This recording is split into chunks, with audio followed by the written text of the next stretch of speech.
This will sound very strange, but it is predicted that singer-songwriter Paul Simon will die on January 13th, 2024. The date that this video is posted proves that this prediction is being made ahead of time, as does this time-stamped email. If you are skeptical for some reason, please email me and I will forward this to you. As of the date that this video is posted, December 25th, 2023, there is zero news online regarding Paul Simon's health. In this profound and important video, I will explain how it is through God's prophetic signs that it is known that Paul Simon will die on January 13th, 2024. Among other things, this video will discuss the importance of the song Like a Bridge Over Troubled Water and its symbolic connection to the rescue of God's faithful before the period of God's wrath and end times judgment on the world. This video will also explain the importance of Simon and Garfunkel's historic reunion concert in Central Park in Manhattan in 1981, and also the release of Simon's new album titled Seven Psalms, for which Simon says he received guidance through prophetic dreams. This video will also explain how the song 50 Ways to Leave Your Lover hints at the 50 days between the related Paul Simon prophetic signs on January 3rd and the predicted solar storm that will knock out the nation's power grid on February 22nd, 2024. This video will also explain how it is that the predicted death of the composer of the very famous song Mrs. Robinson will point to the date on which it is predicted that Michelle Robinson Obama will become the 47th president on February 20th, 2024. This video will also explain how God has used Jeffrey Epstein in connection with Paul Simon-related prophetic signs in order to communicate some very important truths. All right, it is a great pleasure and privilege to explain this video, this diagram, and this prediction that singer-songwriter Paul Simon will die on January 3rd, 2024. All right, this video was originally produced prior to January 3rd, 2024, and we received on this date, it is now after January 3rd, today is January 7th, and on January 3rd, we received very profound prophetic signs, and they are related to Paul Simon. In other words, all of the analysis that you see in this diagram that is explained in this video is 100% correct. It just is that this date, January 3rd, ended up being a step in the trail of signs leading to the date it is predicted that Paul Simon will die 10 days later on January 13th. And when this happens on January 13th, it will prove everything that I am saying, including what I just said, which is that all of this analysis that you see in this diagram that will be explained in this video is correct. And this video is truly profound. All of what I'm about to explain is amazing, and you will really appreciate this video. I'm going to leave the video as it is. Keep in mind, like I just said, that it was originally produced prior to January 3rd, and that January 3rd is relevant and the analysis is correct, and the signs on January 3rd reveal, among many other things, adding 10 days to get January 13th. Now, after I have explained what I explained prior to January 3rd, I will then explain the prophetic signs later in this video. I will then explain the prophetic signs that occurred on January 3rd. And after that, after I have explained these amazing prophetic signs that occurred on January 3rd, and again, they are related to Paul Simon, after that explanation, I will explain the connections to January 13th. Connections, for example, from many of what you see in this diagram, in fact, as well. That'll be at the end of the video, and that'll be very interesting as well. Make sure that you don't skip any part of this video. That would be a shame. This video is amazing, like I am saying, so watch all of this video. All right, now to begin this story, I should explain how this story came about, how it is. The question you might have, of course, is how in the world do I know this, or how did I even come to think of this? And that story begins with my understanding that God is using the Graceland estate in Memphis, Tennessee, Elvis's Graceland estate, as major prophetic symbolism in his signs. Now, to explain that would require an entire other video. But I'll say, for example, it is symbolism for the Temple Mount and the death of Martin Luther King Jr. near Graceland is symbolism for how Jesus was crucified just outside the Temple Mount complex. And the pilgrimages that people make to Memphis, or rather Graceland, are an allusion to the pilgrimages that people do and will make in the Messianic age, when Jesus will begin his 1,000 years of peace rule from the Temple Mount in Jerusalem. And that got me thinking about Paul Simon's famous album Graceland, and also the song Graceland, and how the song is about the pilgrimage. He makes a pilgrimage with his 9-year-old son, and he's driving down the highway, and that's another thing, is that God has been using the I-55 highway in his signs related to what I am saying or talking about. And that's the case in the lyrics of the song. He's driving down the highway with his son on his way to Graceland. And so I initially was attempting to find the connections from the release of the album Graceland. But long story short, I do believe that the album and song Graceland do connect into God's true big picture of signs, patterns, and connections. However, it won't be discussed in this video.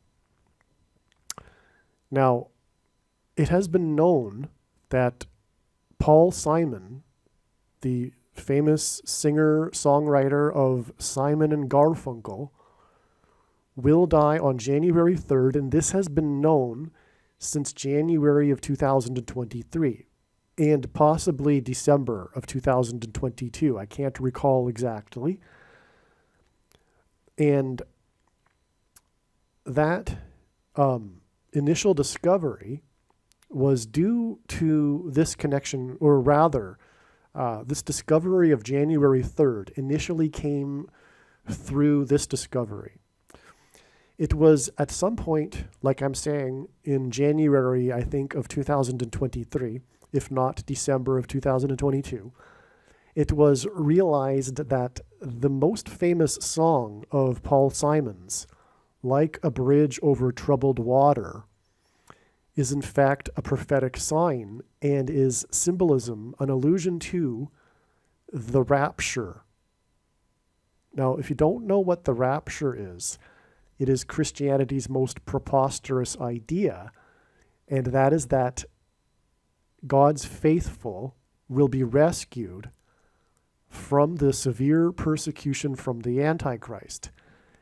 They will not die, they will disappear and be with the Lord in the kingdom of heaven, and then return with the Lord on the Day of Atonement in his second coming in October of 2024. And like a bridge over troubled water is the perfect analogy for this, because God's faithful will require this bridge over this period of time of severe tribulation, as it is called in the Bible, during the period of the Antichrist, this last 5 months of time before the second coming. And so this like a bridge is like the rapture, a bridge over troubled water. Now, this date here, January 24th, 2020, is the date of the release of this documentary video on the 50th anniversary of the release of this song, Like a Bridge Over Troubled Water, which was released on January 20th, 1970. 50 years is extremely prophetic in the Bible, and it is relevant in context of what we are talking about, which is the rapture. The 50-year, the Jubilee cycle, the Jubilee in Leviticus chapter 25 regards God's people returning to their original inheritance, their return home, their return to their original land and clan, which is symbolism for, in this case, God's faithful returning home. God's faithful are not at home in this world. Their home is in the kingdom.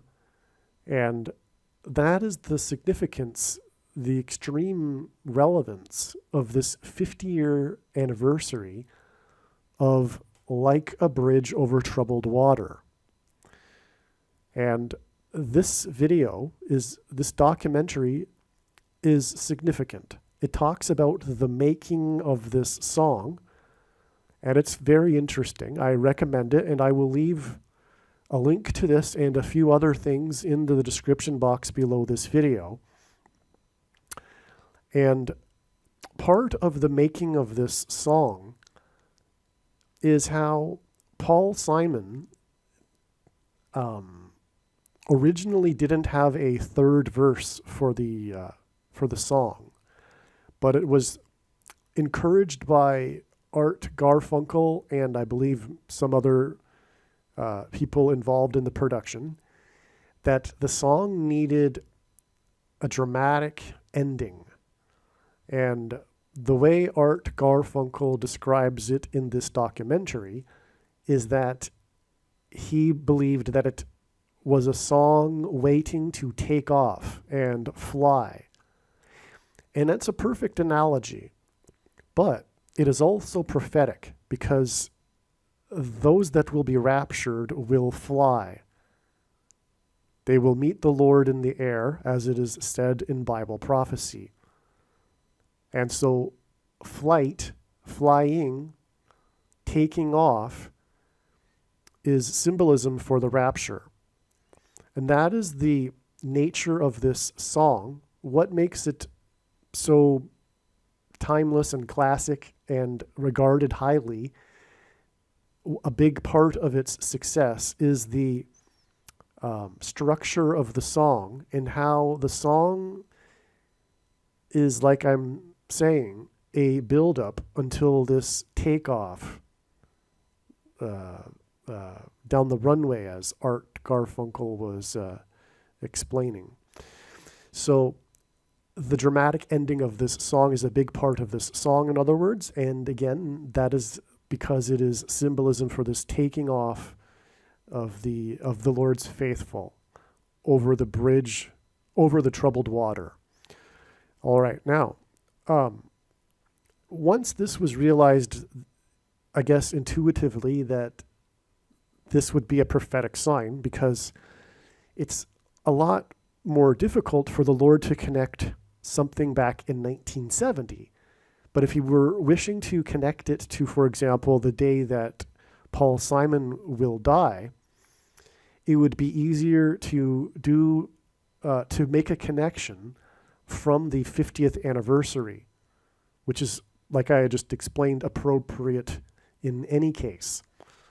And so this documentary video was released on this day.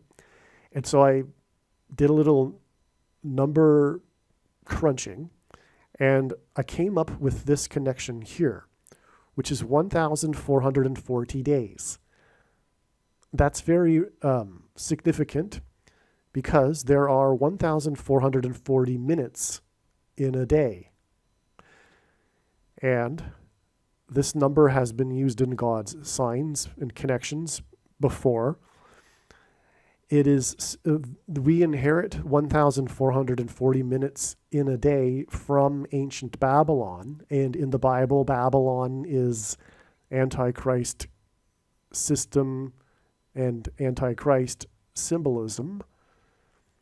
But also, and another thing too about the number 1,440 is that the 1,440th word in Strong's Greek New Testament Concordance is the word 70.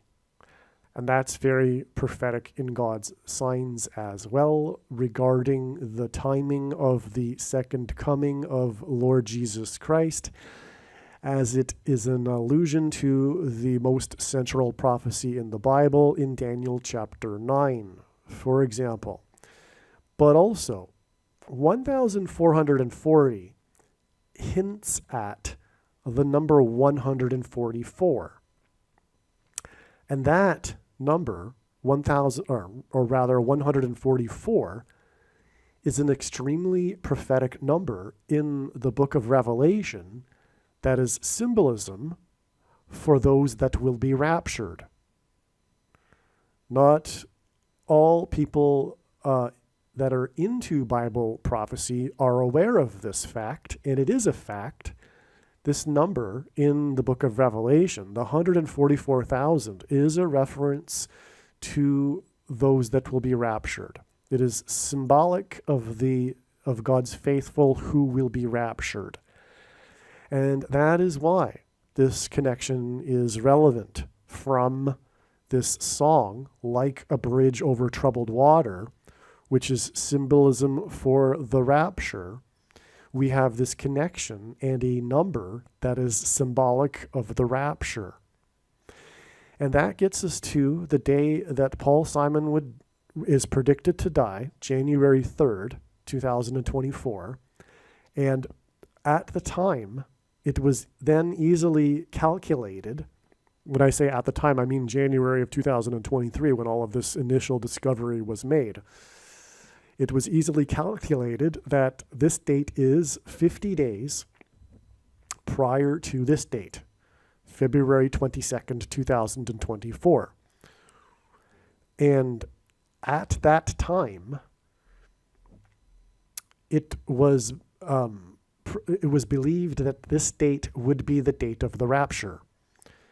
It was shortly after that it was realized that it isn't, and rather it is a step in a trail of signs leading to the rapture, because God has connected many rapture connections to this date. And that is why I say that. However, it is also the day of the predicted solar storm and that will hit Earth and knock out America's power grid, which will precede and I believe will trigger the eruption of Yellowstone volcano 2 days later. All right, so the date, February 22nd, hints it is a series of twos, and it is symbolic of a number of things, but one thing that it is symbolic of and why it is a step in the trail of signs to the rapture is that it hints at the second coming of Lord Jesus Christ. 50 days symbolizes the church. The church age began on Pentecost, and Pentecost literally means 50th day. And so in God's signs, because it was 50 days from, symbolic, I should say, not a literal 50 days.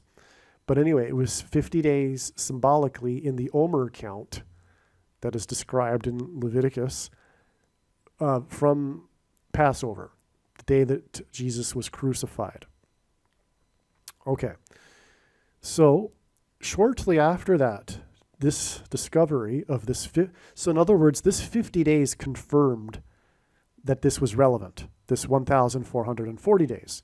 So now it was clear, in my opinion at the time, even though it was just these two connections, that likely something is going on with January 3rd and Paul Simon, okay? But shortly after this discovery, it was learned that the resurrection rapture event will be on Pentecost. In the calendar that watches for new moons, which will be in 2024, May 26th. The evidence for this is as high as Mount Everest. I don't even call this a prediction. This is like a fact. The rapture will be on this date. But it just so happens that this date is exactly 144 days after January 3rd, which is in turn 1,440 days after this prophetic Like a Bridge Over Troubled Water documentary. And that is stunning. It is stunning confirmation. We have a 1,440 days connection followed by a 144 days connection between Like a Bridge Over Troubled Water, which is symbolic of the rapture, on the 50th anniversary, no less, to the rapture. We have a 1,440 days plus 144 days. Both of these numbers hint at the rapture, the 144,000 in Revelation, and that gets us to the rapture event. When Paul Simon will die on this date, it will hint at Like a Bridge Over Troubled Water and will be pointing to the rapture.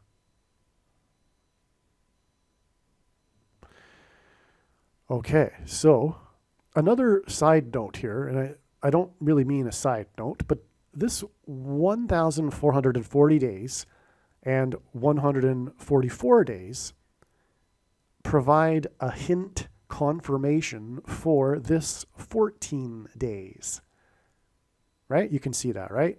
These two numbers here hint at the number 14 because January 3rd plus 14 gets us to this prediction, which is the date that it is predicted that famous actor James Earl Jones will die, on January 17th. That is a subject for not just one other video, but many other videos. But he is king symbolism, the Lion King voice. And okay, so let's just stop that. We'll not go any further into the James Earl Jones rabbit trail, okay? I just wanted to add that because of the 14s here. Now, It is relevant, though, because the coming solar storm, eruption on the sun, God has communicated through signs to be a symbolic lion's roar. The voice of the Lion King is connected to this as well, the coming solar storm. The voice of the Lion King is symbolic of the lion's roar, which is why his death will be important. He will also, by the way, die on his 93rd birthday, and the sun is 93 million miles away from Earth. All right, now, this 50 days here is also relevant regarding Paul Simon, because his only number one hit as a solo artist was the song 50 Ways to Leave Your Lover. All right, 50 Ways to Leave Your Lover hints at 50 days for God to judge his lover, America. America is God's Gentile nation, whom he has had his hand on throughout its history. There are only two nations in the history of the world that were founded on a relationship with God and on the Bible, Israel and America. So anyway, 50 Ways hints at 50 days. From Paul Simon's death, who had one number one hit as a solo artist, 50 Ways, it is 50 days to the coming solar storm. Now, why is Paul Simon related to the coming solar storm? Would be a good question. Well, that is part of this theme regarding like a bridge over troubled water. It occurred to me in January or so of 2023 that God is using the Hoover Dam. The Hoover Dam that was built in the 1930s over the Colorado River is symbolic of like a bridge over troubled water. It's amazing. Now, how I connected Paul Simon to that, I can't recall. It was more likely than anything the Holy Spirit. Anyway. So, actually, that's not in this diagram. That's in the next diagram. There will be another diagram, by the way. All right. I actually jumped ahead. All right. To finish this diagram, at the time that it was learned that Paul Simon would die on January 3rd, which was again January of 2023, or December of 2022, it was not known that Paul Simon, I don't think anyone knew, that Paul Simon was working on a new album. I did not know, in fact, of this until I went back into this Paul Simon, my notes and diagrams regarding Paul Simon, and that was just a couple of days ago. I learned that in the meantime, since I had first learned of the Lord using Paul Simon and his death, predicted death, that in the meantime, Paul Simon had released a new album.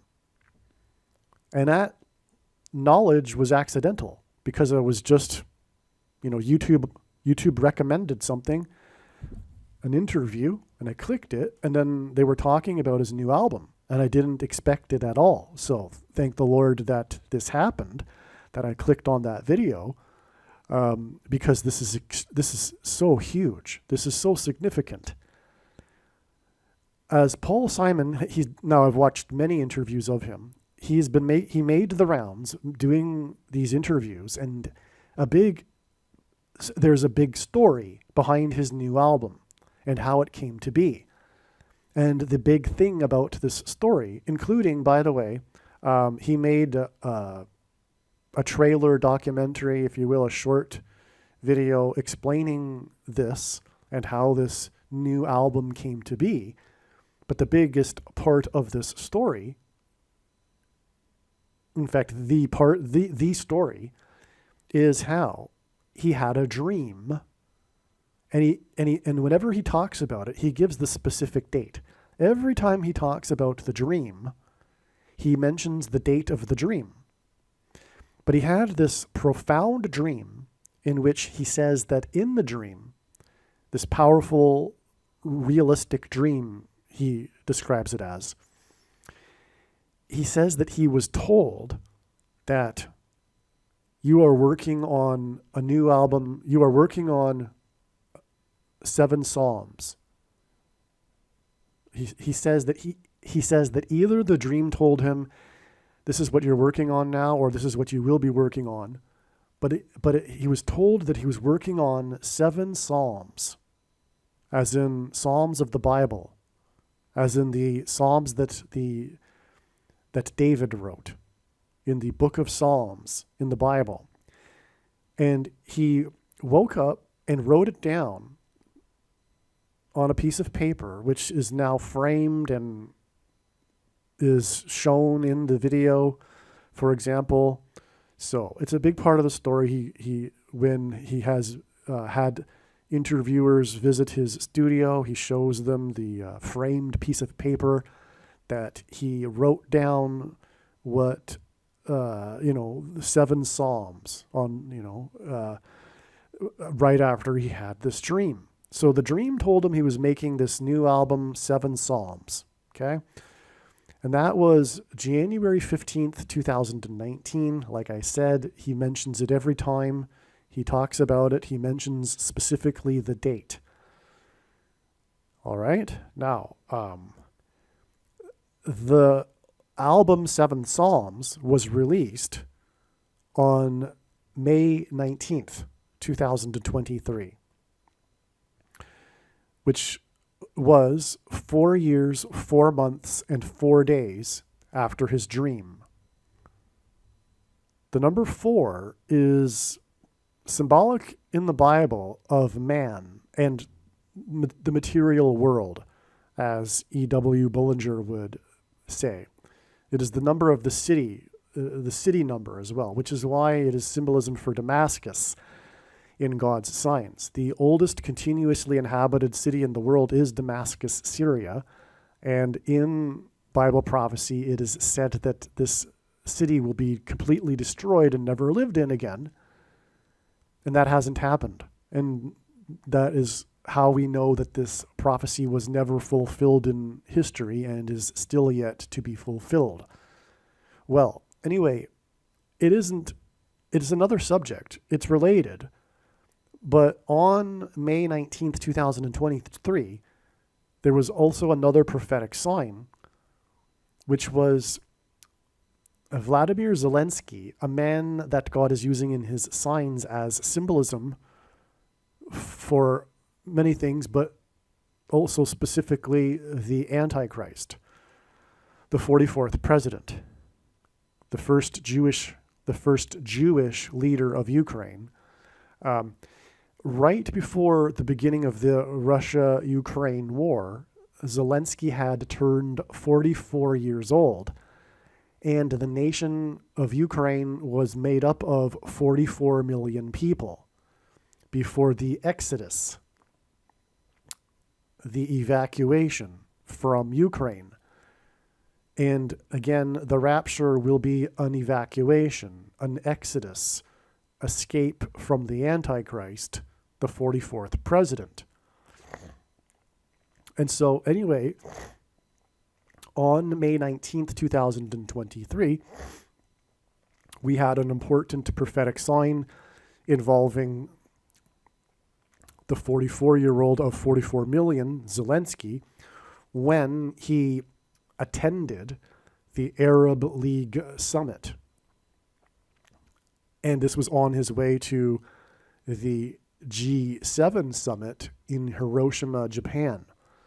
the following day. Now, this summit is significant prophetically because the Arab League, welcomed back Syria into the Arab League after many years. And again, Damascus, Syria is predicted to be destroyed by Israel overnight, as a Bible prophecy says. And again, the number of Damascus is symbolized by 444. Or 44, for that matter, or 4. I forgot to mention that in the Bible, Damascus is symbolic of the world, which is the reason for it being symbolized by the number 4 and 44 and 444. Also, the 444th word in Strong's Greek New Testament Concordance is the word man, which is another reason why the Antichrist is the 44th president. All right, so 7 Psalms was released on this day, and this message that Paul Simon received in his dream to make 7 Psalms, I believe is partly for the purpose of pointing to the book of Revelation, which has a series of 7s in it. And specifically, there are 3 sets of 7 judgments. There is the 7 seals and 7 trumpets. And by the way, the 7th trumpet is the rapture with the 144,000 described in Revelation chapter 7. And also the 7 bowls or vials of judgment. So, in other words, 7 Psalms is a hint at the coming end times in the Antichrist and the judgments coming on the world that are described in these 3 sets of 7 judgments in the book of Revelation. And that's why the timing of the death of Paul Simon and his album, 7 Psalms. Now, I've listened to the album twice now, and I recommend it, not only because it is a prophetic sign from God, and God told him to make this album, but I actually think it's interesting what Paul Simon has produced musically. And a lot of people also agree. I'm not talking about other people that are into Bible prophecy. I'm just talking in general. The reception among people and the critics has been positive regarding this album. And Paul Simon says that he is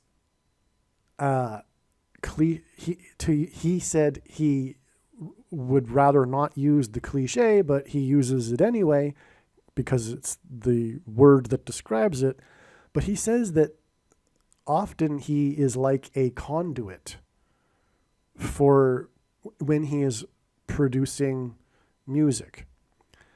But there have been a few instances that have stood out more than others when he is being a conduit for music production. He says that it's not really him, it's just flowing through him. And one of those times was Like a Bridge Over Troubled Water. And let's see, the other time, Graceland. Coincidentally, these are the 2 prophetic songs that I felt intuitively that God would be using, and he says that these are, and he says these in these new interviews. I didn't know this before, but he says that the production of the album 7 Psalms is like this. The guitar riffs just came to him. And then he says that the words came to him after this too. He said there was a period where 2 or 3 times a week he would wake up at 3 or so in the morning with words on his mind, and he would just write them down. And so he says that he basically was an editor. He just, all of this, the music and the words came, and he just later edited it and put it all together, which is interesting.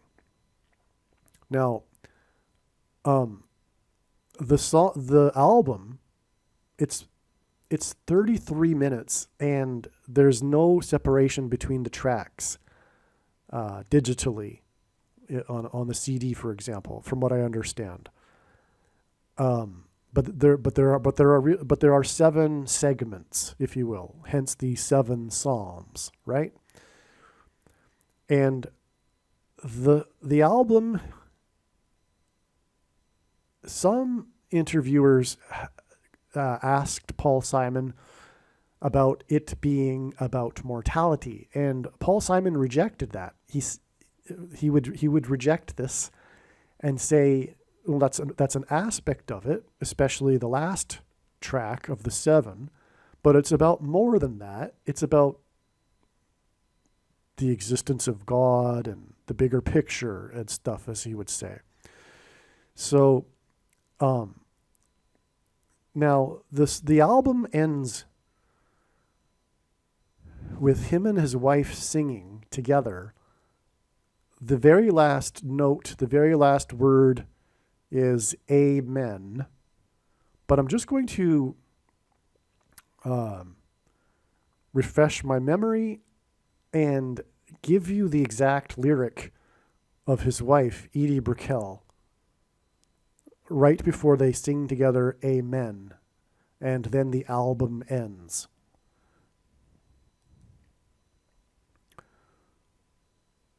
Okay, Edie Brickell sings, this is the second last lyric of the album before they sing together Amen.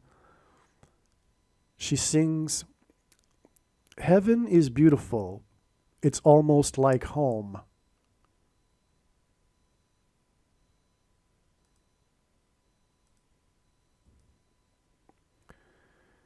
Children, get ready, it's time to come home." This is there are no words, I'm speechless actually. Given what we are talking about here and this album being from the Lord and the death of Paul and the release of this album shortly before the predicted death of Paul Simon, which is shortly before the end times and the period of tribulation and the Antichrist and the 2/3 of America, or I believe that the signs are indicating that 2/3 of America, or Americans, will die in the next year. 1/3 of the world's population. But anyway, this album ends with, "Children, get ready. It's time to come home."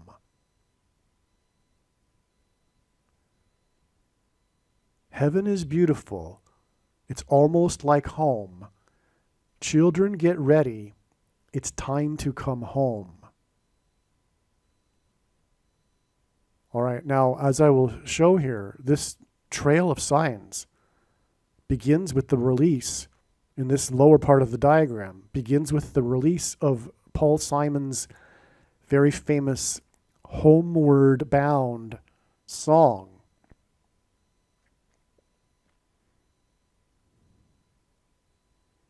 Okay.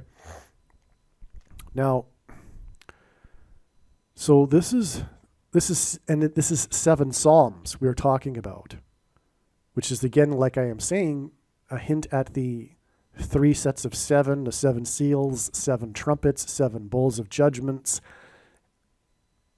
that are about death in the book of Revelation. And this album is about mortality, it isn't only, as Paul Simon would say, but it is. And the last lyric is, children, get ready. It's time to come home. In other words, a lot of people are about to die. It's time to get ready. Okay, now this album was released 229 days prior to the date it is predicted that Paul Simon will die. 229 is the 50th prime number. And this connection is then followed by a connection of 50 days, which is hinted at again with 50 ways to leave your lover.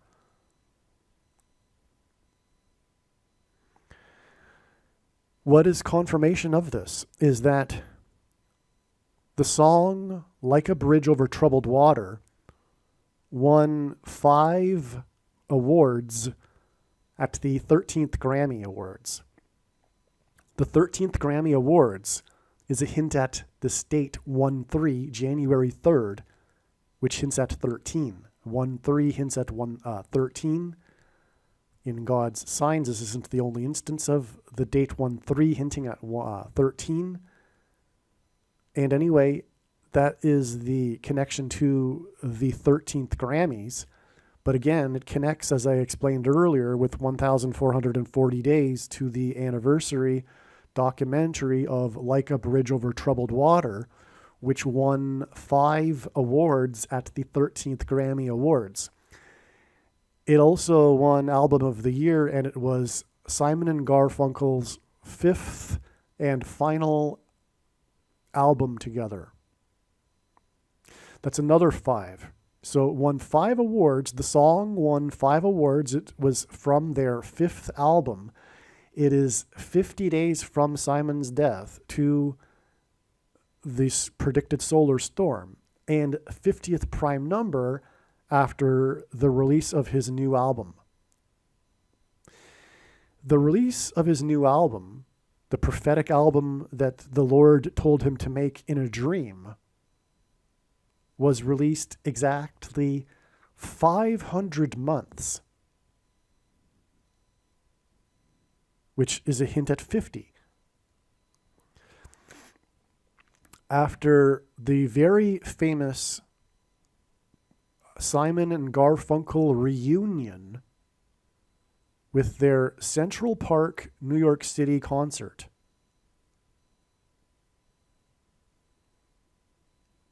in which 500,000 people came to watch this free concert. Paul Simon and Art Garfunkel had been broken up for many years prior to this, and they got together again for a few years, but it began with this concert in Central Park, their reunion.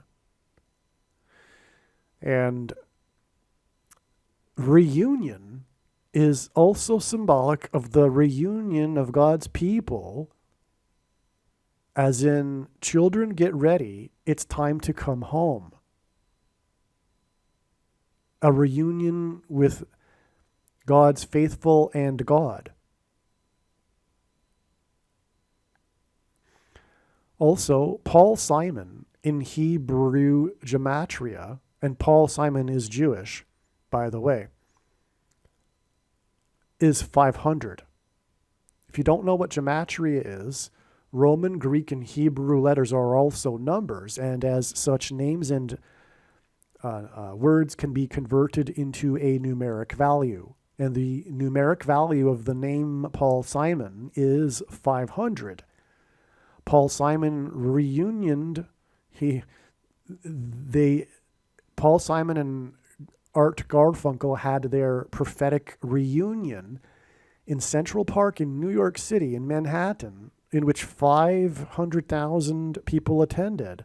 Exactly 500 months before the release of this Seven Psalms album, which is followed by the 50th prime number, which is followed by 50 days, which is hinted at with 50 ways.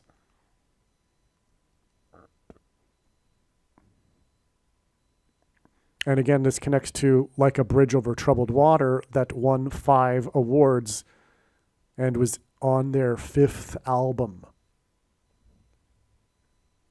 Hence the 500 months connection. Also, the 500th word in Strong's Greek New Testament Concordance is the word Antichrist.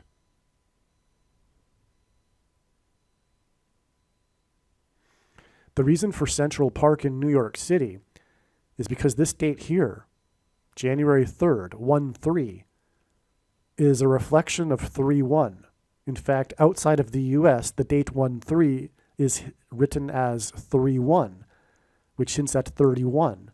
And 31 days after this date is the date it is predicted that the bomb or dirty bomb or suitcase nuke will explode in Manhattan. And there will be a mass evacuation, which will be symbolic of the rapture, predicted to be on February 3rd, 2024, 31 days after the date 1-3, which is a reflection of 3-1. And that's why the tie-in of this sign here in New York City, in Manhattan, in Central Park.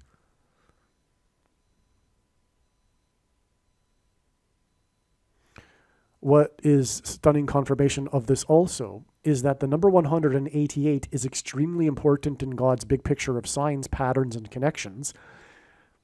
His true big picture of signs, patterns, and connections, which is only being explained on this channel. The number 188 because the 188th word in Strong's Hebrew Old Testament Concordance is the word woe, ! Used in context of extreme judgment from God. And so it is exactly 188 months from the release of the song Homeward Bound to the reunion in Central Park, which connects to the Seven Psalms album, which connects to the death of Paul Simon, which connects to the rapture and the reunion of man and God.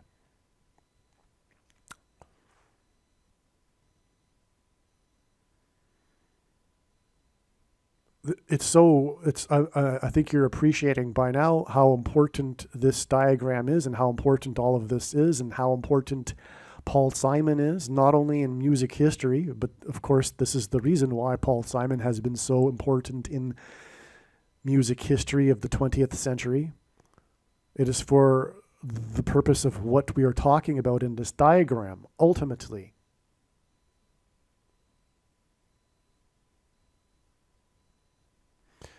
There's one last thing here. Oh, I did include this 31 days mentioned here. Okay.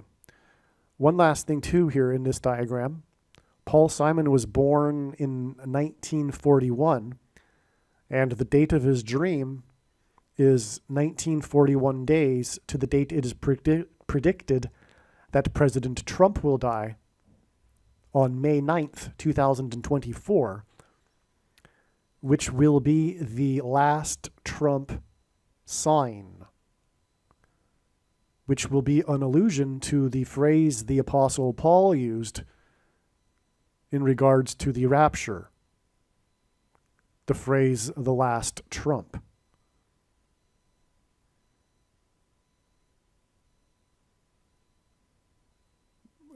President Trump's death is predicted to be 17 days before the rapture. And that's why, although it will be explained in other videos, Trump is associated with the number 17. Just for example, he became president in 2017. All right, it occurred to me to just now check the date that John Lennon was killed. John Lennon was murdered at the Dakota Building in New York City, in Manhattan, right across the street from Central Park in Manhattan. And that was December 8th, 1980, exactly 9 months and 11 days before this extremely prophetic reunion concert in Central Park in New York City, when Paul Simon and Art Garfunkel reunited for the first time in many years.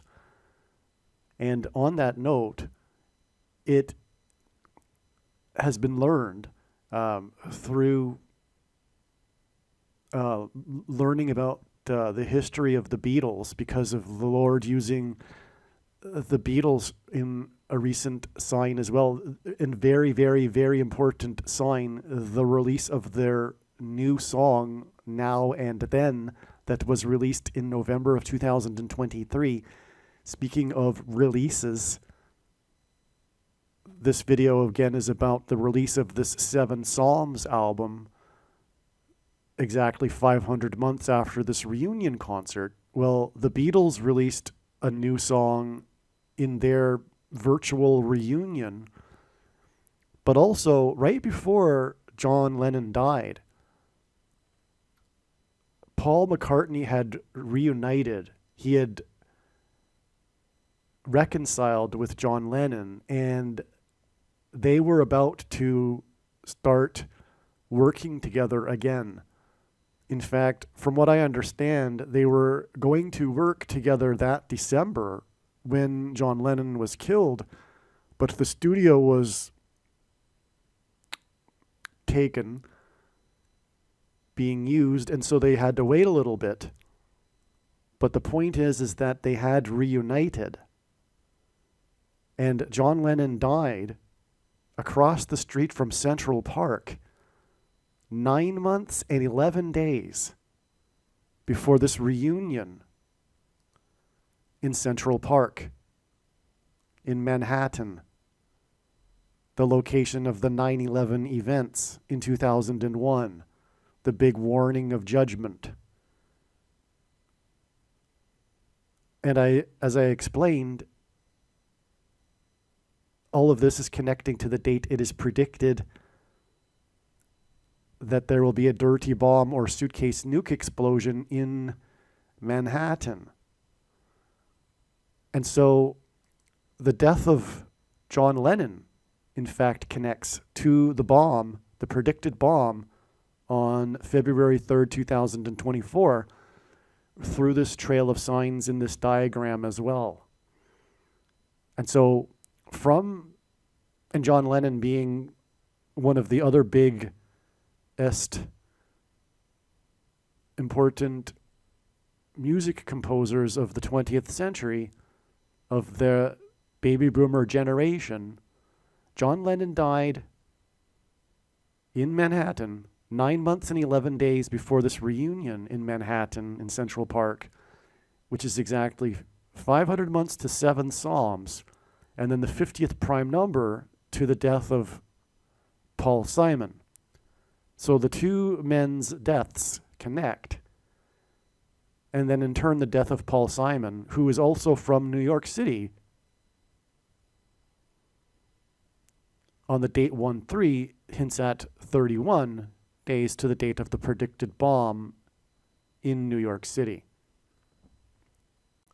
Anyway, I'm going to now switch over to the remaining diagram here, which will explain the connection between Paul Simon and the Hoover Dam in this theme of like a bridge over troubled water.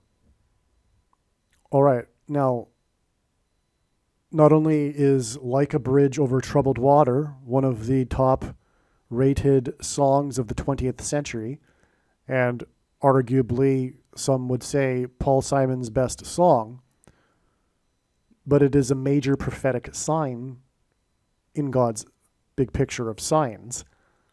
And like I am getting at here, God has used the Hoover Dam in connection to all of this.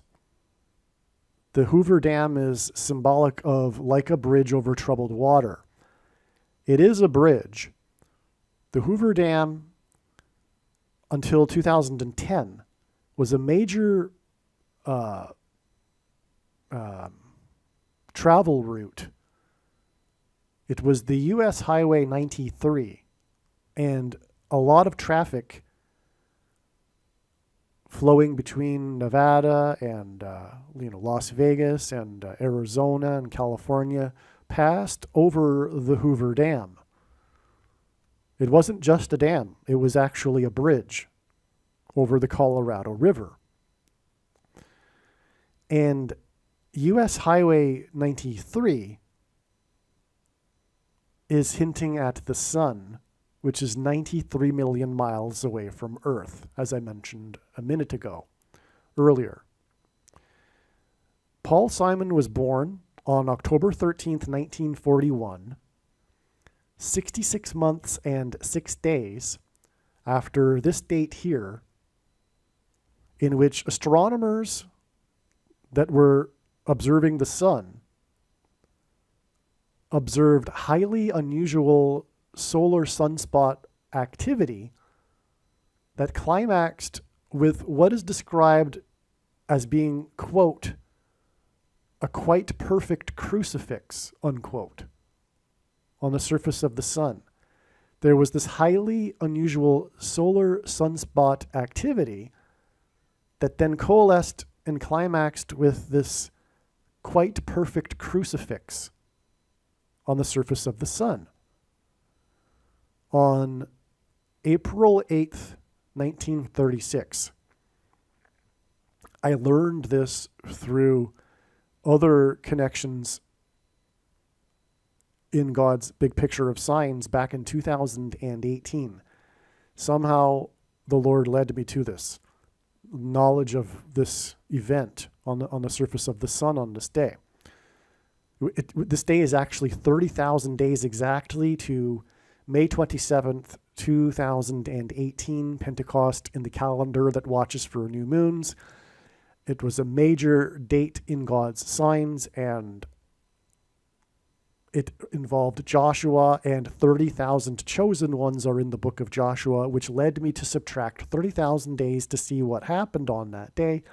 And that's how I discovered this. And furthermore, the other connections are relevant to the sun, related to the connections related to May 27th, 2018. Okay? Now, God uses the number 191 in his signs as symbolism for 9/11, the big warning of judgment in 2001. In other words, it's symbolic of judgment. The quite perfect crucifix on the sun was exactly 191 days after the ceremonial opening of the Hoover Dam, in which the president was in attendance, etc. This is the big symbolic date for the Hoover Dam, September 30th, 1935. Okay? And again, the Hoover Dam is also about U.S. Highway 93. And by the way, it connects to Sin City, Las Vegas. Judgment symbolism, right? And that's why the 191 days followed by 66 months and 6 days, which obviously hints at 666, the number of the Antichrist, to the date that Paul Simon was born. And along the way, we have the sun crucifix. And the sun crucifix connects to U.S. Highway 93, and that's a hint at the sun, which is 93 million miles away from Earth. When the solar storm erupts on the sun that will knock out the nation's power grid, it will be like a dam bursting. Also, the Hoover Dam was built for the purpose of hydroelectric power. It was produced for the power grid, which is why we have all of this sun symbolism embedded in the Hoover Dam itself, with the U.S. Highway 93 and the connection to the crucifix on the sun, because ultimately the big date, February 22nd, 50 days after Paul Simon is predicted to die, is the big solar storm that will knock out the power grid. So I'll just repeat that because this is the big date. And a big connection to this date would be 50 days. And that's the date that Paul Simon is predicted to die. Therefore, the death of Paul Simon will be a huge prophetic sign. All right. By the way, the date 9/30 hints at 3 9s, and the number 9 is the most important number in God's true big picture of signs, patterns, and connections, which is only being explained on this channel, as from the Bible, the number 9 symbolizes God's judgment. Now, the Hoover Dam is involved with electric power generation, and it's related to the sun, and the sun is about to knock out the nation's power grid, and this symbolic Hoover Dam day is, or was, 666,888 hours after the Carrington event. The Carrington event, if you don't know, is this historic eruption of the sun that at the time fried telegraph communication lines.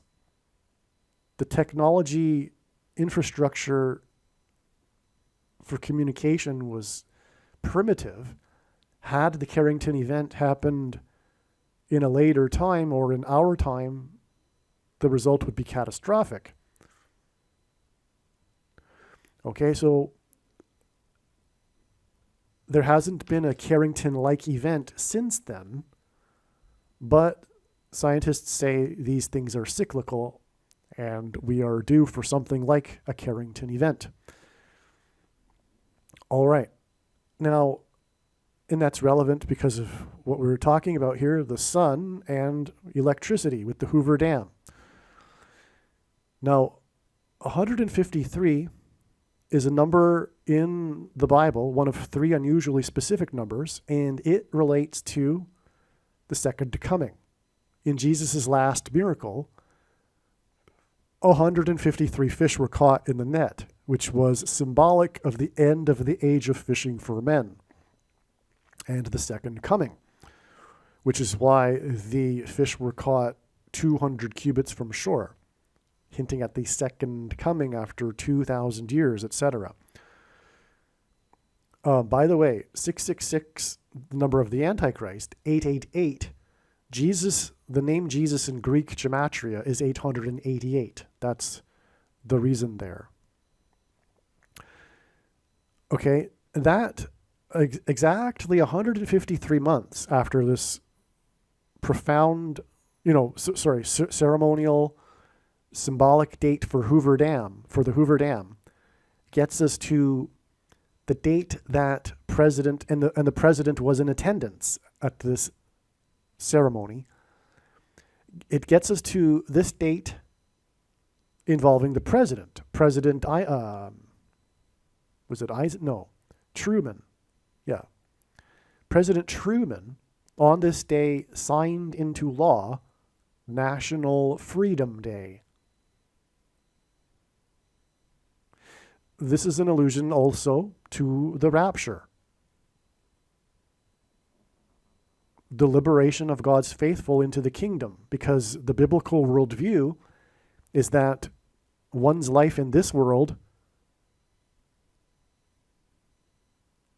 is a form of slavery to Satan. This world is analogous in the Bible to Egypt. And in Egypt, the Jews, the Israelites, were slaves until their escape, their exodus. And so that is what is hinted at in the context of this truly profound diagram with National Freedom Day being exactly 153 months after the Hoover Dam Day. National Freedom Day, June 30th, 1948, the day that it was signed into law, is in turn exactly 888 months, and again 888 symbolizes Jesus. It also symbolizes a new beginning, the 8th level. Like in a scale of notes, for example, the 8th note is the first note in the next level. It gets us to this Freedom Day, June 30th, 2022, which was the day that James Topp finished his march across Canada in Ottawa, which was a parallel with the Freedom Convoy months earlier. He was marching for freedom, freedom from the unrighteous, evil, M-A-N, you know what I'm talking about, M-A-N-D things, right? Everyone should know what I'm talking about. And so anyway, his freedom march climaxed and ended with his arrival in Ottawa on this date, which was exactly 888 months after National Freedom Day. Astounding, beyond words, how the Lord designed that.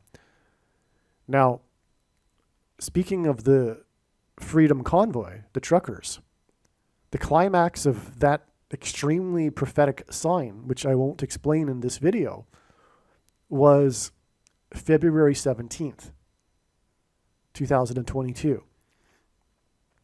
The 17th day of the second month, which is the date that the flood judgment began in the book of Genesis.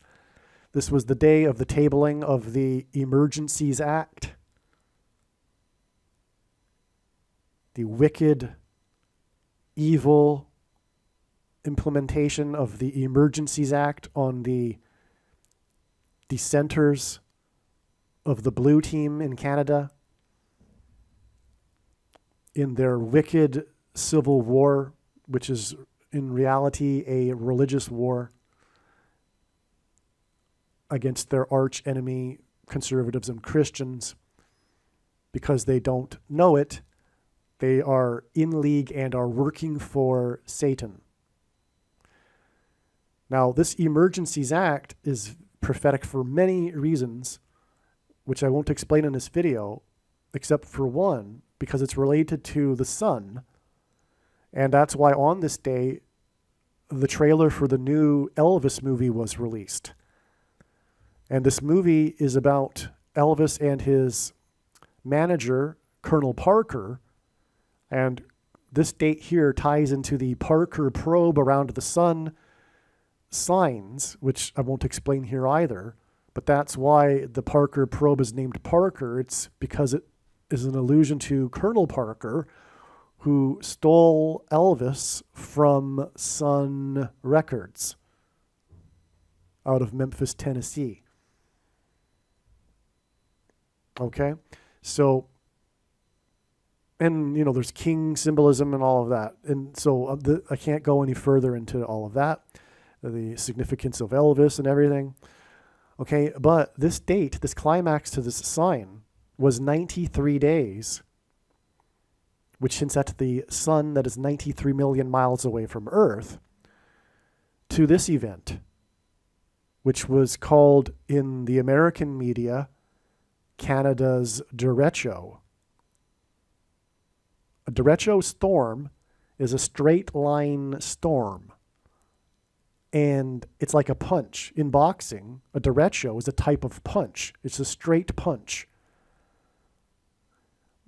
The most destruction of this derecho occurred in Ottawa, because this is a sign God has used to point to the Emergencies Act prophetic sign in Ottawa 93 days earlier. This 93 days connection implies that this derecho storm is hinting at the coming solar storm space weather that will be a punch on North America and knock out its power grid.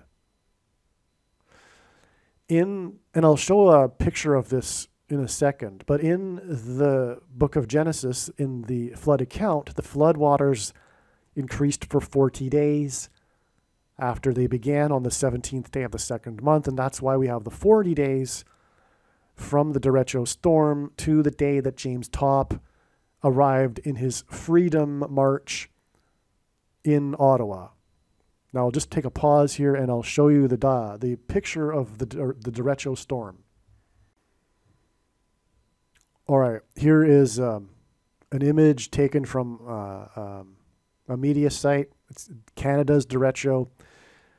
The storm, the derecho began, as you can see, literally on the other side of the Ambassador Bridge, which is the biggest trade artery connection between the US and Canada.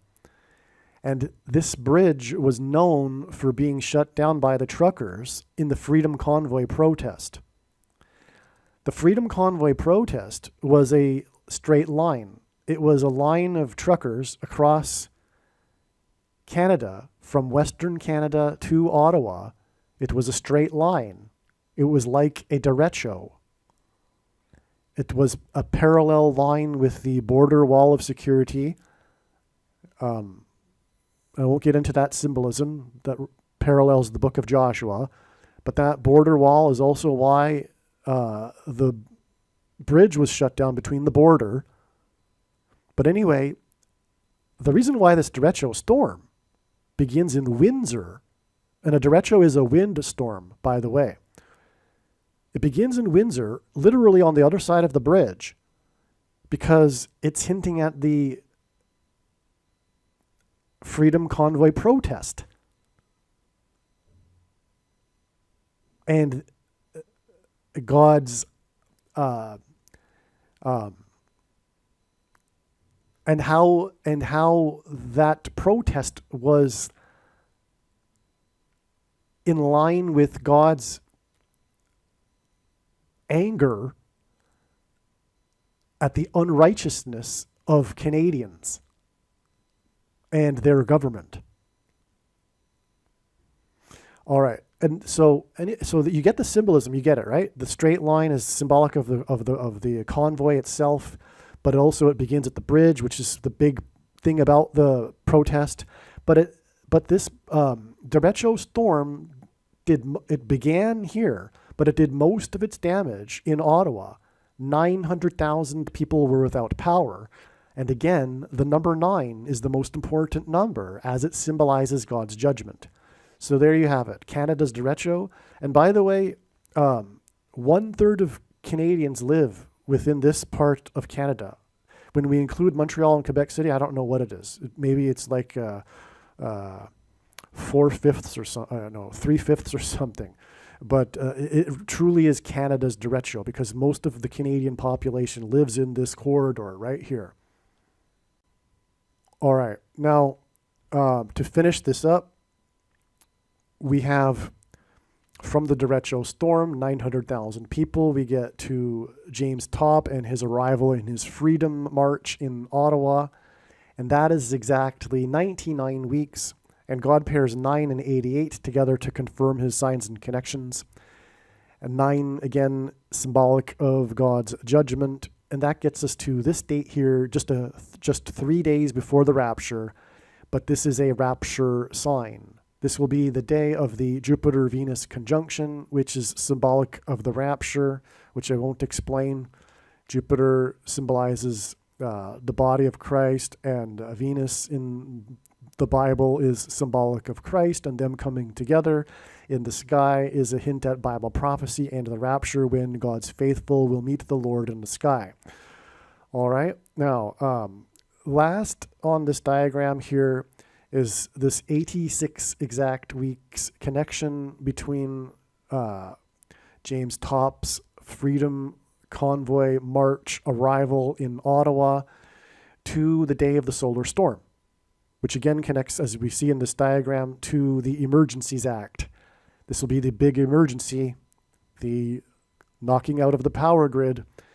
And the reason for 86 is because of the 86th word in Strong's Greek and Hebrew concordance, which is the word Hades, in other words, hell, and also to kneel to Satan. So you have to kneel to Satan and Hades with the Greek and Hebrew 86th word in the concordance.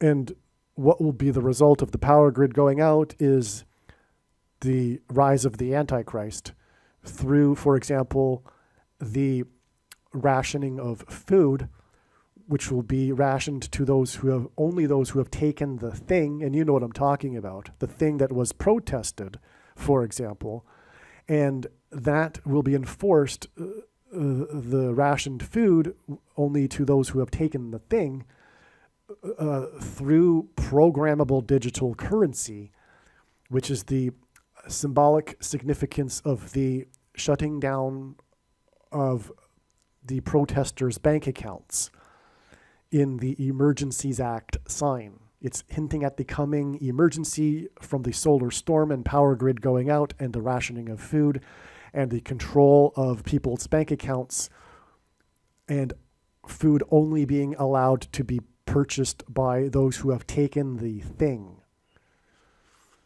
which is the mark of the Antichrist, described in Bible prophecy, which Bible prophecy says if one takes, they will go to hell.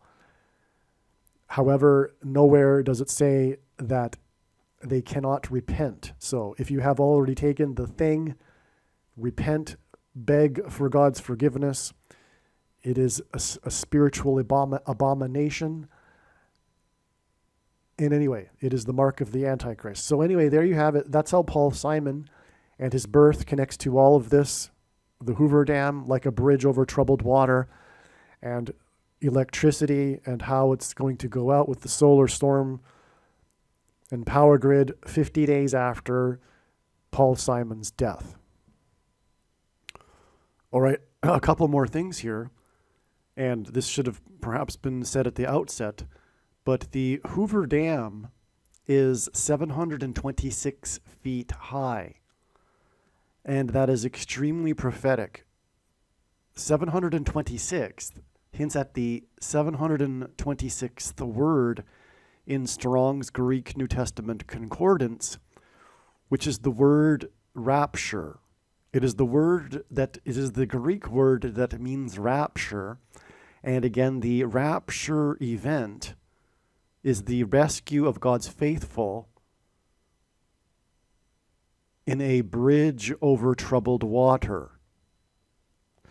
Which is why the Hoover Dam, as I'm saying, is symbolic of this bridge over troubled water, and Paul Simon's song, Like a Bridge Over Troubled Water, and the rock-solid confirmation of this prophetic symbolism is the fact that the Hoover Dam is 726 feet high. Also, Ansel Adams, the famous photographer, artist of the American West, his famous Hoover Dam photo by Ansel Adams, Hoover Dam by Ansel Adams, was taken in 1941, the year that Paul Simon was born. And that is more confirmation of this connection between Paul Simon, his song, Like a Bridge Over Troubled Water, and the Hoover Dam. There's another important prophetic sign involving Paul Simon that is related to this theme of like a bridge over troubled water and the rescue, rapture of God's faithful, which is the famous sale of Paul Simon and Edie Brickell's mansion. So Edie Brickell, first of all, is Paul Simon's wife, and she is known for her one big hit with the Edie Brickell and the New Bohemians in I think it was, well, either 1991 or late 90s. Anyway, so they have been married for a long time, and they have recently sold their mansion in Connecticut. I believe it's Connecticut, or if it's not, it's upstate New York. And the name of the town is New Canaan, which is prophetic. The name itself, New Canaan, hints at the promised land, which is again a theme related to this rapture and the rescue of God's faithful into the kingdom, the promised land, New Canaan. The news story regarding their sale of the mansion, a big part of it and why it was a significant news story it wasn't, one of the top headlines of the year by any means, but it was a story because they had great difficulty selling the mansion. It was originally asked for $13.9 million, and it ended up, and they ended up having to lower their price, their asking price, to $11.9 million. So it, in the end, sold for $11.9 million, and that hints at 9/11, the warning of judgment again. Hence the need for a bridge over troubled water. The property is known for having a pond, a pool, and a waterfall. Edie Brickell's big one-hit song is a repeating chorus. There isn't much lyrics. And one of the big song lines, one of the verses that's repeated that she sings is "Choke me in the shallow water." And this sale is Paul Simon and Edie Brickell's mansion, known for having a pond, a waterfall, and a pool. And her song is her singing about being choked in shallow water. All right. Now, the mansion sold to Richard Gere. A big part of the story was the mystery buyer, which ended up being revealed as Richard Gere, the famous actor who starred in the movie Chicago. The mansion sold on the birthday of the president from Chicago, Barack Obama, the Antichrist. The mansion sold on August 4th, 2022, Barack Obama's birthday. It sold to Richard Gere, who starred in the very famous movie Chicago. And this is why the date that the mansion sold, August 4th, 2022, is 517 days before the date it is predicted that Paul Simon will die on January 3rd. 517 is the 160th semi-prime number, and that hints at 4 times 40. And in other words, the 44th president. And it is from the Antichrist, the 44th president, that people will be rescued. God's faithful will be rescued from the coming severe persecution from the Antichrist, the 44th president. Oh, and I forgot the most important thing about all of this. Jesus said to his faithful that he would be preparing mansions for them. And so that's why this story involving this mansion is part of this theme of rapture and rescue and a bridge over troubled water into heaven, the bridge over the troubled water of the end times period of the Antichrist, that will be the rapture into heaven, where there are mansions prepared for God's faithful. And so that's why this is astounding, and that's why this was a story involving Paul Simon's mansion. It's an important story, and again, it was in New Canaan, which hints at the promised land. So this is all amazing.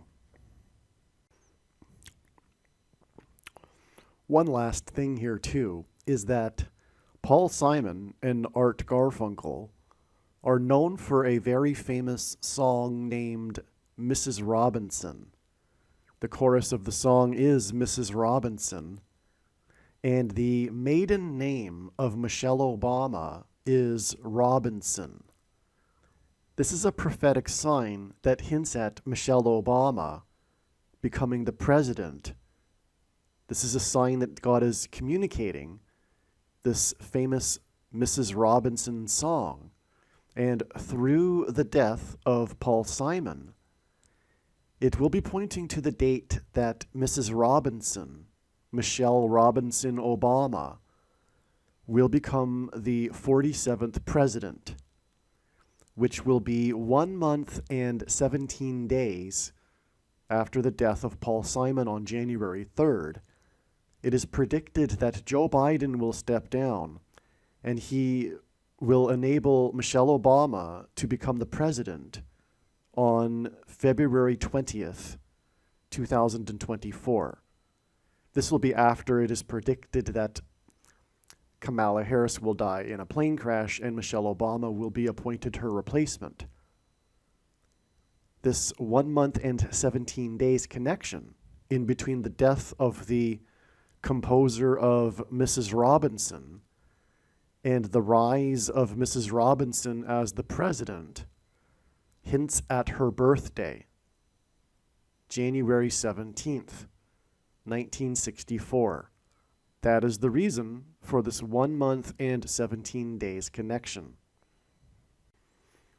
What further confirms this connection between the song Mrs. Robinson and Michelle Robinson Obama is that she was born exactly 220 weeks before the release of the song.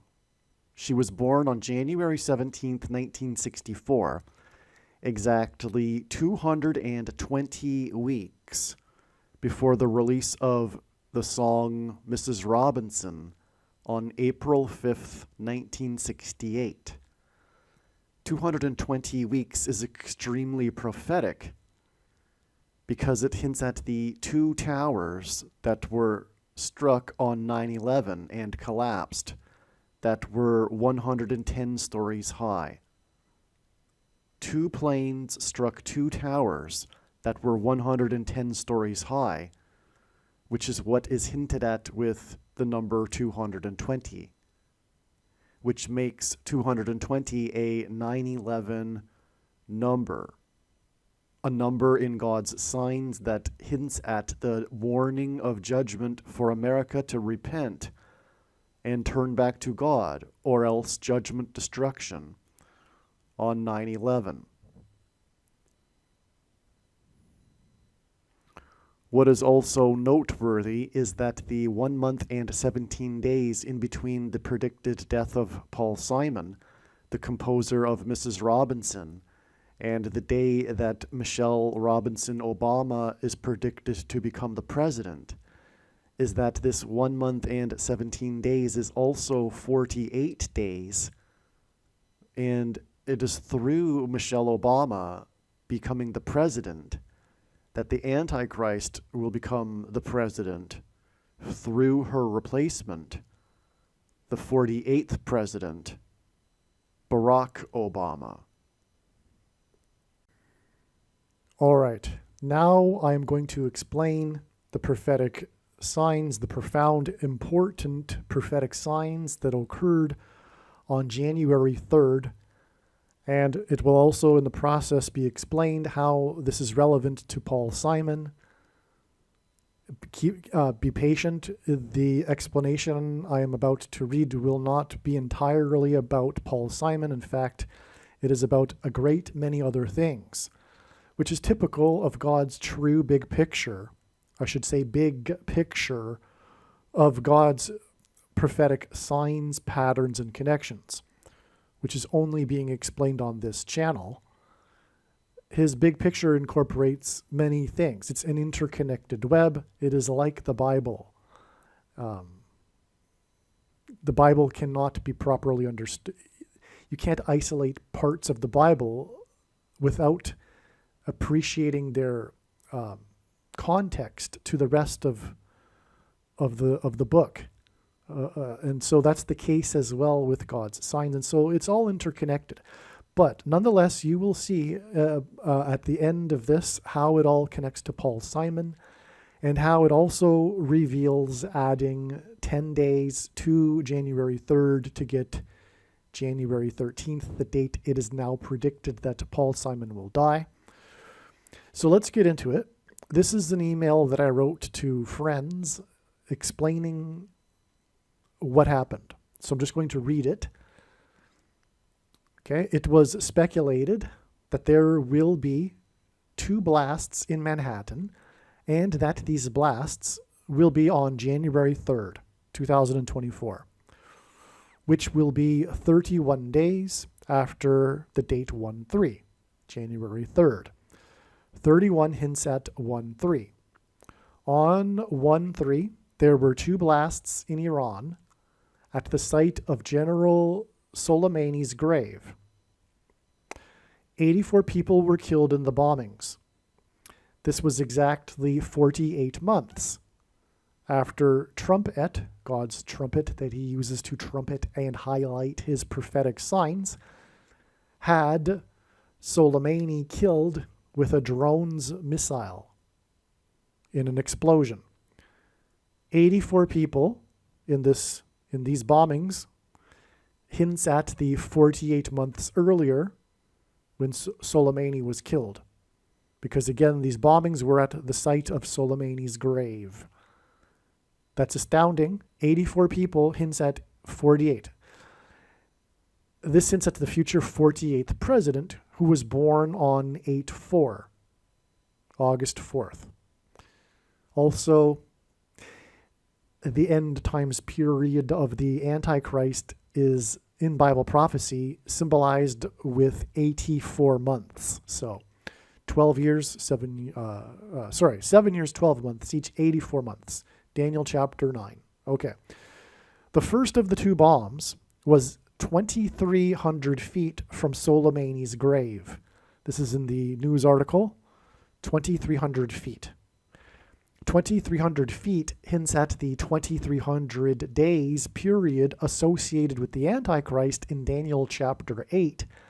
And this prophecy in chapter 8 is about Persia, which renamed itself Iran in 1935. So Persia is Iran.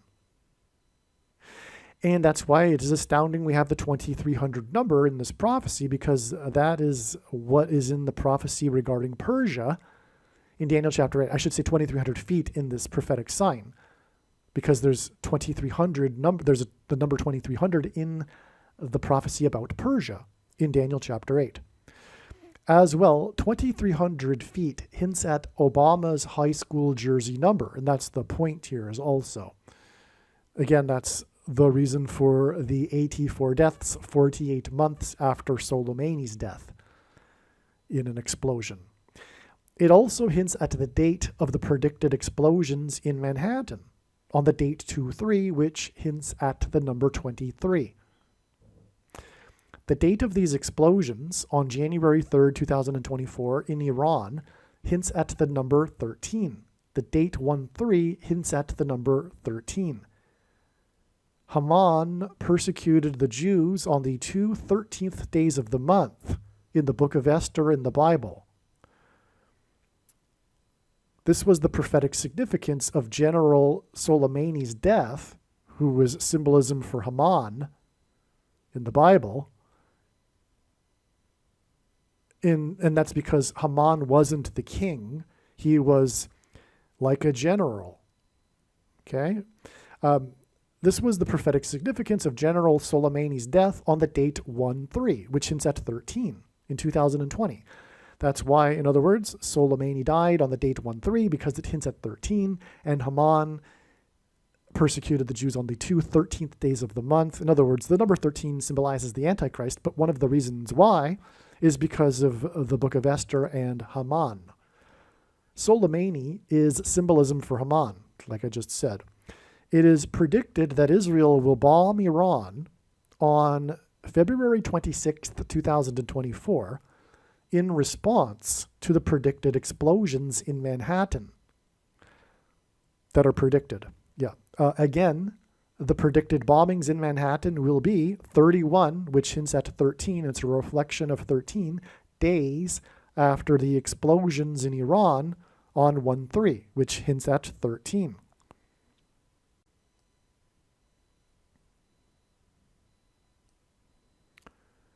What confirms all of this analysis regarding the number 13 on the date 1/3, and therefore this 31 days from 1/3 to the predicted explosions in Manhattan, is the news story regarding star Dolphins receiver Tyreek Hill's mansion fire on 1/3. This is because in God's signs, the Dolphins symbolize the number 13. Briefly, the Dolphins were the only team to beat the 85 Bears, 1985 Chicago Bears, and 8 plus 5 equals 13. 85 hints at 13. And 1985 was the year that the Antichrist Obama moved to Chicago, and God uses Chicago in his signs for symbolism to point to Barack Obama, the Antichrist. Okay, so again, the Dolphins were the only team to beat the 85 Bears, which hints at 13. This defeat, in other words, the Bears won the Super Bowl. They won every single game in the season and in the playoffs, except for the one game against the Dolphins. This defeat on Monday Night Football was in week number 13. And the reason why the Dolphins were able to overcome the 85 Bears' famous defense, which is why they were so successful. They dominated. Not only did they win every game, they completely dominated all of their opponents because they revolutionized a new defensive strategy that the other teams couldn't compete with in that year. It was brand new. No one had seen it before. So the Bears are famous for their defense. However, in this one loss, the Miami Dolphins offense was able to overcome the Bears defense because their weakness was the quick passing offensive strategy and play action of quarterback Dan Marino, Hall of Fame quarterback Dan Marino, who wore jersey number 13. And this was in week 13 of the NFL season. Okay, the 85 Bears was 13 years after the Dolphins were the first and only ever team to go undefeated. So the 85 Bears almost became an undefeated team, except they lost one game to the Dolphins. And coincidentally, the Dolphins were the only team to ever have an undefeated season. And that season was 13 years prior to the Bears season. It's amazing. In the 1972 Dolphins, that's what we're talking about, 13 years before 1985, in the 72 Dolphins Super Bowl win, player number 13 won the MVP. And this stood out even more. This was highlighted even further with the fact that the player was a safety. I don't believe there has ever been a safety position player other than this one to ever have won the MVP. I could be wrong, but that's highly, highly unusual. A safety. No. Safeties don't win the MVP. But anyway, there's also a reason why, which isn't explained in this video, the player was at the safety position. It has to do with the Miami Miracle and Rob Gronkowski. Anyway, that's explained in the 49ers Dolphins video, which was produced at the beginning of this year's season. And it predicts that the 49ers will beat the Dolphins in the Super Bowl. And as of the date of this recording, the playoffs still haven't started. And so anyway, make sure you watch that video when the prediction comes to pass. Not only am I predicting the winner of this year's Super Bowl, but I'm also predicting who they will play. The Dolphins. So anyway, back to what we were talking about. So I'm explaining how the number 13 is synonymous in God's signs with the Miami Dolphins. Okay, I think you're getting the picture now. The reason for all of this is that the 85 Bears, and what I mean is that the reason for all of this 13 with the association with the Dolphins and their win against the 85 Bears is because the 85 Bears visited Obama at the White House on the Day of Atonement in 2011. Exactly 13 years before Obama, the Antichrist's defeat on the Day of Atonement in 2024. Okay, so it was a revealing through God's signs, the day of the second coming of Lord Jesus Christ. This is the reason for all of these 13s. And you could even interpret the safety position as also being symbolism for Christ and those that are in Christ. Their safety in Christ from the devil and his representative, the Antichrist. So, all right, so that's why all of this is amazing. Now, the 85 Bears visited Obama, just so you know, at the White House because back in 1985, it wasn't a tradition for sports teams to visit the White House after every championship in every league. This is the case these days. It's a promotional opportunity for presidents. But back in 1985, that wasn't the case. And Obama, because of prophetic reasons from God, but Obama had the 85 Bears visit him at the White House because, well, that was the year that he moved to Chicago, and he was a Bears fan in that year, and he just thought it would be cool to have them come to the White House. But little did he know that it was revealing how he will be defeated by the return of Lord Jesus Christ, exactly 13 years later. Okay. In fact, not only did the 85 Bears visit Obama on the Day of Atonement in 2011, but the date that they visited him in 2011 was October 7th, 10/7 in the Gregorian calendar. The Day of Atonement is 10/7 in the Hebrew calendar. Okay? Additionally, Pence and Harris debated on 10/7 in 2020. It was a prophetic sign, the fly in Pence's hair, if you remember, for 2 minutes on the day of 2,000 lightning strikes over the Charles River and on and on. Okay, but also on this day, the Dolphins organization rejected the governor of Florida's removal of the restriction to limit spectator capacity in the stadium to 13,000. And instead, the Dolphins chose to continue with the corrupt, this organization here. You know what I'm talking about. If you're watching the video, you can see it. Guidelines, okay? The thing that gives the guidelines regarding the CVD disease, This was in 2020, okay? And their guidelines were for stadiums to not have more than 13,000 spectators spread out. However, the governor and the state of Florida overturned that, or rather they decided at this point that this no longer needed to be enforced, and that the Dolphins, if they chose to, could have full capacity in the stadium. But the limit from the corrupt organization the guideline was for 13,000. And the Dolphins chose to remain with it. Anyway, again, another example of how the number 13 is synonymous with the Miami Dolphins.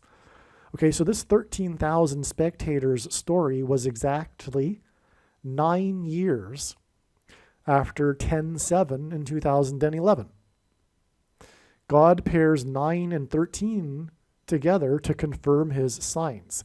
And this is how God's true big picture of signs, patterns, and connections works.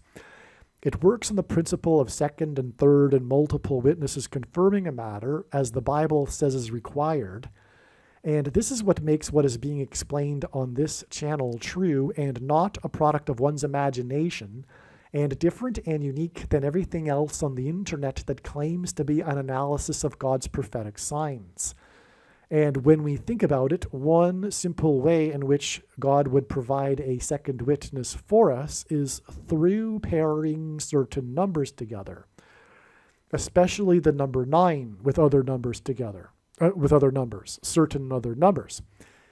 And the reason why I know this is because I have been studying God's true big picture of signs, patterns, and connections, which is only being explained on this channel from morning until night for more than full-time hours for the last 6 years.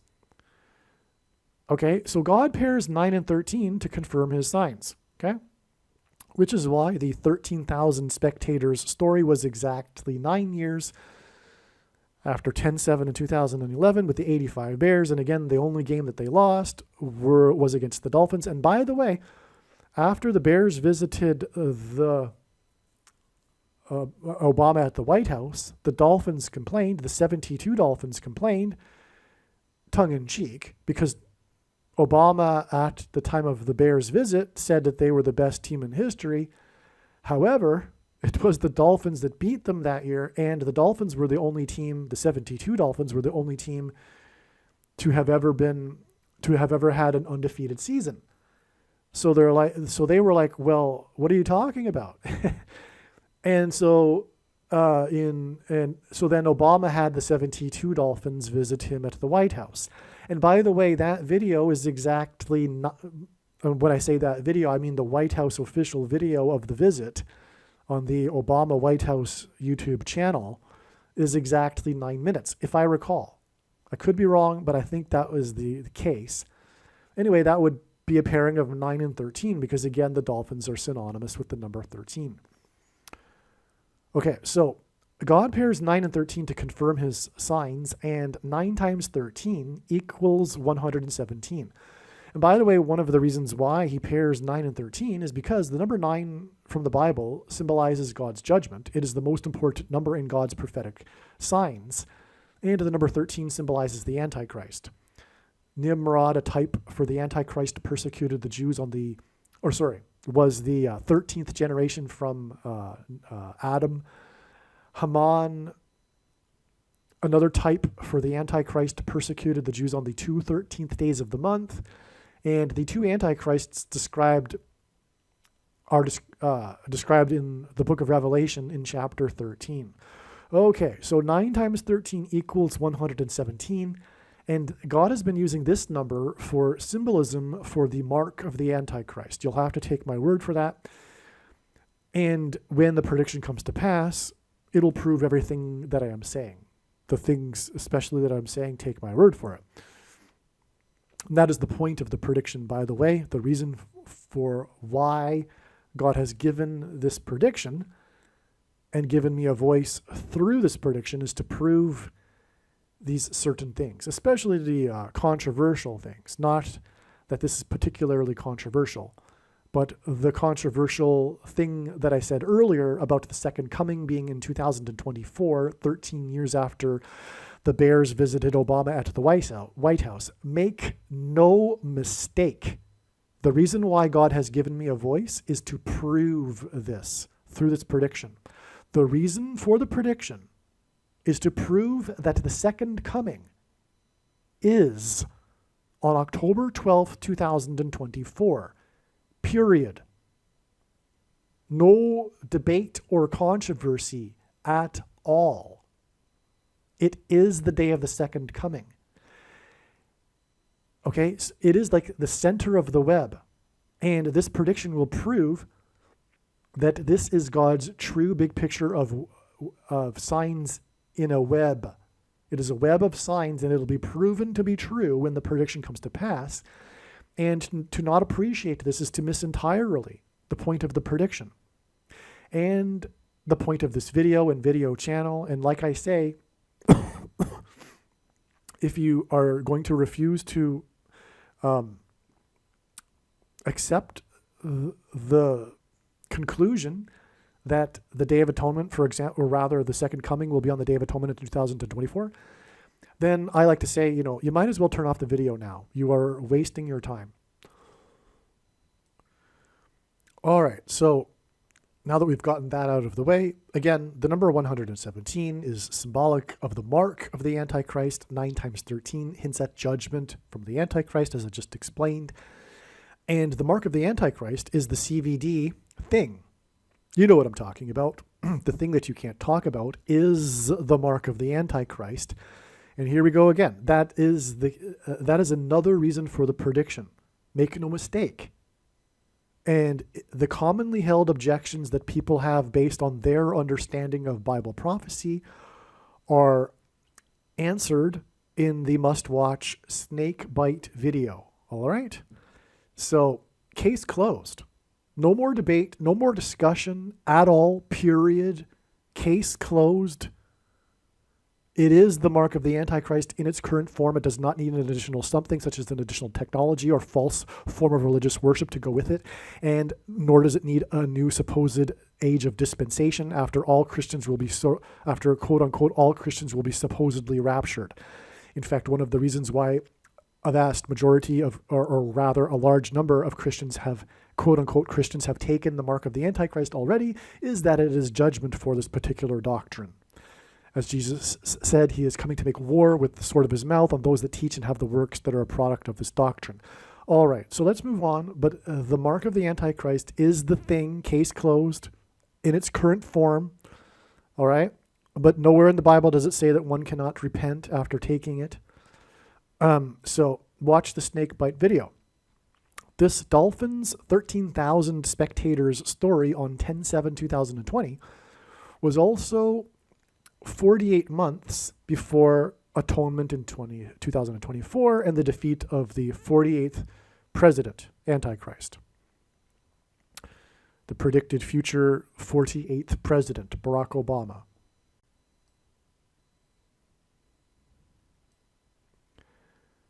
The point being is that this dolphin's symbolism for the number 13 mansion fire story on 1/3, the day of the explosions in Persia. Okay, so I've gone on so long, you might have at this point forgotten what I've been talking about, okay? We were talking about the Dolphins player's fire at his mansion on January 3rd, 2024, okay? That was the prophetic sign. I'm in the process of explaining it, okay? So, and that was on the same day as the explosions in Persia, okay? Persia is symbolized by 13, as are the dolphins. So, the point being is that this dolphins symbolism for the number 13 mansion fire story on 1/3, which hints at 13, the day of the explosions in Persia, which is symbolized by 13 because of Haman, like I was saying earlier, confirms the prophetic significance of the explosions in Iran, again, 13, on the date 1/3, which hints at 13, thereby confirming the 31, which is a reflection of 13 days from 1/3, which hints at 13, to the predicted explosion in Manhattan, which will lead to Israel bombing Iran. which will be 23 days later, and the bomb in Iran, predicted to be 23 days later, and the bomb in Iran and the bombs in Iran on 1/3 were, the first one was 2,300 feet from the grave of Soleimani, who is symbolic of Haman, who is symbolized by the number 13. Another interesting thing is that the Miami Dolphins are being used in God's signs for sun symbolism. For one thing, the Dolphins logo contains a depiction of the sun. Okay, so if you know the logo, I don't have a, let me see. Anyway, well, you just take my word for it. In the logo, there's a sun. Okay, the sun is depicted quite clearly. It's an integral part of the logo of the Dolphins and has been so since the Dolphins became a team. This Dolphins Mansion Fire sign is 50 days. All right, so here you can see the Miami Dolphins logo. Clearly, this is a sun that is active. This is the surface of the sun right here. You could interpret these as sun rays that you're seeing in the atmosphere through your visual through your eyes. Like you're interpreting these sun rays through your vision. But that either way, this is clearly sun activity. This is solar. This is symbolism in God's signs anyway. Is what I'm saying. This is symbolism for solar flares and sun explosion activity. Okay, so there you go. All right, so back to what I was saying again. The Miami Dolphins players' mansion fire is 50 days before the eruption on the sun. And recall that, January 3rd, the day of the mansion fire, is 50 days to the sun event, as I explained earlier in this video.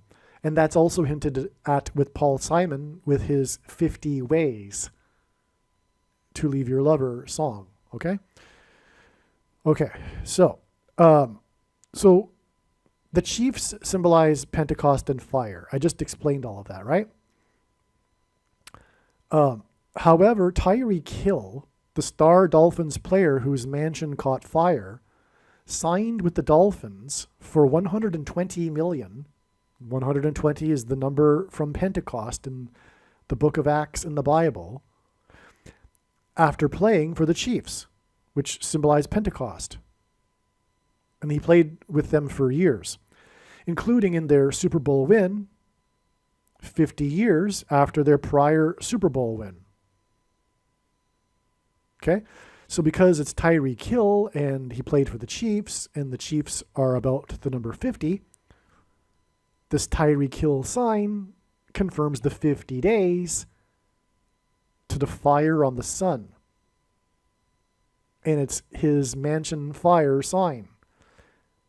And the fire was in the upper room of the mansion, which hints at the high place and the sun. It also hints at the upper room on Pentecost that the 120 disciples were waiting in. So as I wrote, additionally, Hill's mansion fire was said to have originated in and was contained to the attic area, the upper room, perfect upper room symbolism. And not only, and by the way, in the story too, the aerial footage focuses on the big giant hole in the roof with smoke coming out of it after the firefighters came and put the big hole in the roof to put out the fire. Okay. So this is perfect upper room symbolism. And not the only time God used an attic fire for this Pentecost upper room tongues of fire symbolism. I won't get into it, but there was the fire in the attic upper level of a building in Paradise Boulevard in Las Vegas on Pentecost. But, That's explained in another video somewhere. What is also interesting is that it was speculated, and by the way, that Pentecost was, I don't know, let's see if I can recall. I think it was 2019. What is also interesting is that it was speculated that God was, and the relevance of that fire, I just can't explain in this video, so I just got to keep moving on, not go off onto a rabbit trail. Okay, what is also interesting is that it was speculated that God was pointing to the date 1/3, January 3rd, with the number 50 symbolism from Paul Simon signs, as explained in the very interesting Paul Simon video, which I already explained, which, again, to refresh your memory, January 3rd was 229 days, and 229 is the 50th prime number after the release of Seven Psalms album, which was exactly 500 months after 500,000 people attended the reunion concert, and on and on. Okay? Paul Simon symbolism is tied to the church because of Bridge Over Troubled Water, the song Graceland, and as explained in the video, Simon is tied to the Hoover Dam. The Hoover Dam points to the rapture. Again, the dam is 726 feet high. The 726th word in the Greek concordance is the word rapture, which will be a bridge over troubled water. And points, okay, the Hoover Dam also points to the coming solar flare because of the busy U.S. Highway 93 and the sun being 93 million miles away from Earth. The Hoover Dam was built for generating power, and the coming solar flare will knock out the power. So it seems the analysis of the connections between Paul Simon and the date 1/3 was correct. Tyreek Hill's mansion fire was the expected sign. Furthermore, part of the connections from Paul Simon to 1/3, January 3rd, is the story of the sale of his mansion. Therefore, Hill's mansion fire fits this as well. By the way, the story, if you recall earlier in the video, about Paul Simon's mansion was about water. And Hill's mansion is about fire. This is just coming to me right now, by the way. And Peter said that unlike the first judgment by water, the coming judgment will be symbolized by fire, which will be the fire from the sun. And which will fulfill what Peter said. But, and that's the point, yeah? So there's the contrast here, in other words, between Hill's mansion and Paul Simon's mansion, which is more confirmation. Okay, Bridge Over Troubled Water from Simon and Garfunkel's fifth album won 5 awards at the 13th Grammys, which hints at the date 1/3.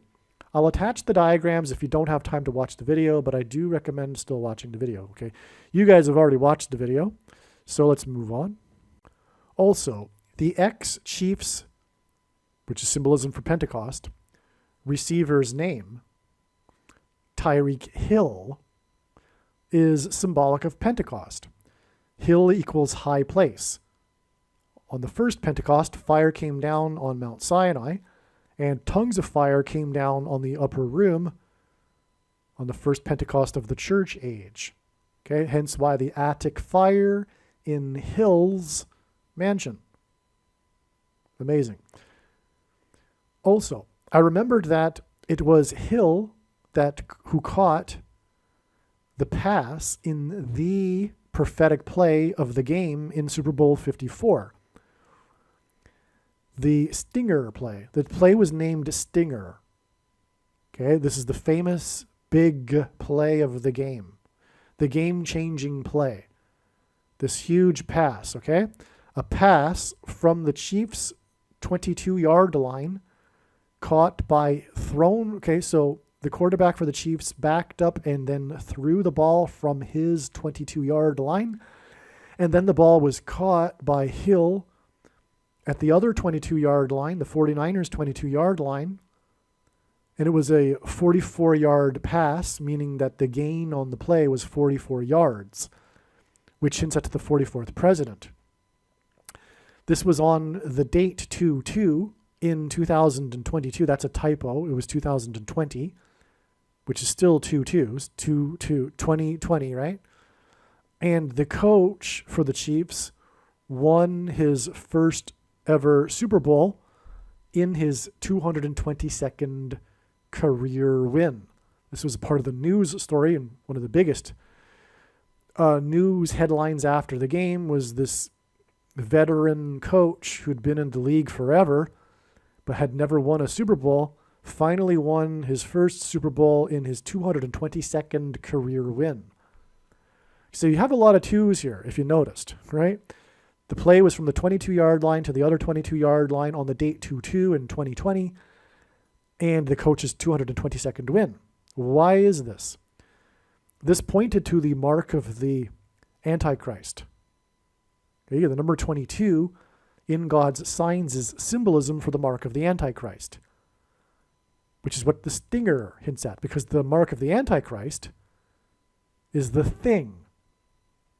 It is a snake bite, but it is also symbolized by stingers in Revelation chapter 8, for example. Okay? So you know what a stinger hints at, right? It hints at the thing that is put into the person. Right? You know what I'm talking about. The reason why number 22 is because the inverse of the mark of the Antichrist is described in Ezekiel chapter 9, and it would have been a Tav mark, and the Tav letter is the last letter and 22nd letter in the Hebrew alphabet.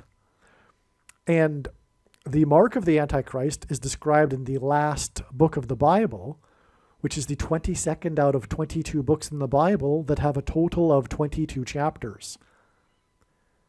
This is why the number 22 in God's signs symbolizes the mark of the Antichrist.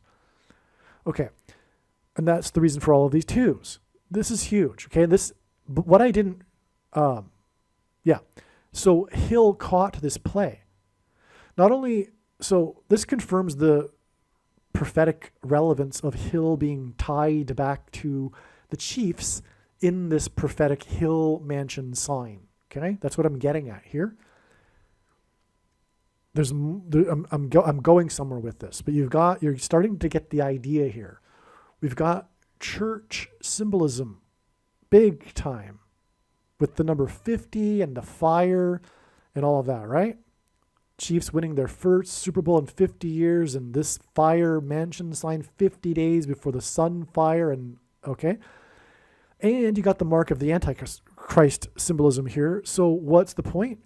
Well, the mark of the Antichrist is for the purpose of testing the faith of quote-unquote Christians.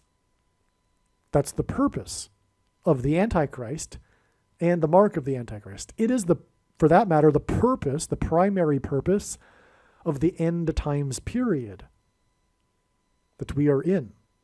That's the purpose of it, is to test the faith of quote-unquote Christians. Okay? So that they can demonstrate their faith, which is necessary, which, by the way, is alluded to in Genesis chapter 22. Because Abraham was deemed righteous for believing in God's promises. However, in chapter 22, God called upon Abraham to sacrifice his only son, Isaac. And as Abraham was obeying God's command and about to sacrifice his son, God sent his angel to tell Abraham to stop. For now I know, as the angel says, for now I know that you fear me. In other words, prior to this, God did not know whether or not Abraham feared him. This contradicts this Greek idea that God knows everything, this Greek concept of God, which isn't the Bible. We have free will, contrary to what the heretical Calvinists believe. And God does not know necessarily all that we will choose. God does not know everything. He knows all possibilities, but we have free will. And if he knew every single thing that we were going to do, we would not have free will. And that is why we are created in the image of God. We have free will. But what I am saying is that most Christians' theology is incorrect, is what I'm saying. And one needs to demonstrate their faith. One needs to actualize their faith. Faith meaning trust in God, which is what the story of the sacrifice of Isaac is about. Anyway, so that's the point of the mark of the Antichrist, to demonstrate your faith. Are you going to sacrifice your career, for example? Or are you too concerned about losing your job and not being able to support, and fear of not being able to support your family or whatever, even less than that, not losing the position you have at the particular, whatever, you know what I'm saying? Or not being able to go on a vacation. From what I have heard, there are Christians, quote unquote Christians, that have taken the mark of the Antichrist, so that they could travel. And go on a vacation. So, in other words, they failed. Because they should have known that it is a spiritual abomination. And they do know. They do know. Furthermore, other Christians have been warning them, so they were ignoring them. And that's because they were unrighteous. They were ignoring the Christians that were warning them, following the propaganda about them being conspiracy theorists, etc., which is propaganda from the left and Satan, and they fell for it because spiritually they weren't really all in. They weren't loving the truth. And the inverse of the mark of the Antichrist in Ezekiel chapter 9, those that receive the mark and are spared from the judgment destruction are those that are crying out for justice and righteousness. And these people that took the mark, it was a way for God to weed out who and who wasn't crying out for truth, justice, and righteousness. And one of the most unrighteous things about it was not how it could harm you, or even, and I shouldn't say even, but one of the things that does make it a spiritual abomination is that it uses cells from pre-birthed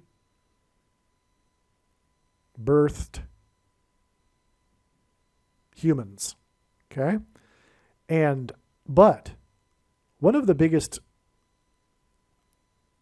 reasons why taking it was extremely unrighteous is because by doing so, you were enforcing the Antichrist system that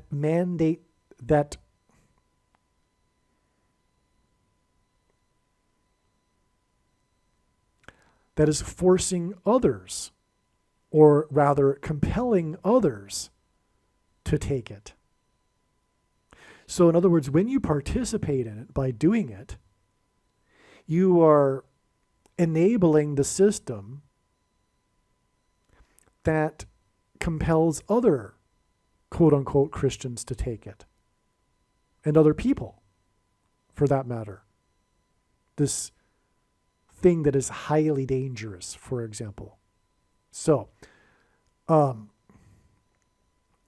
so, that's also why it is unrighteous, because it's about others, not you, not the individual, right?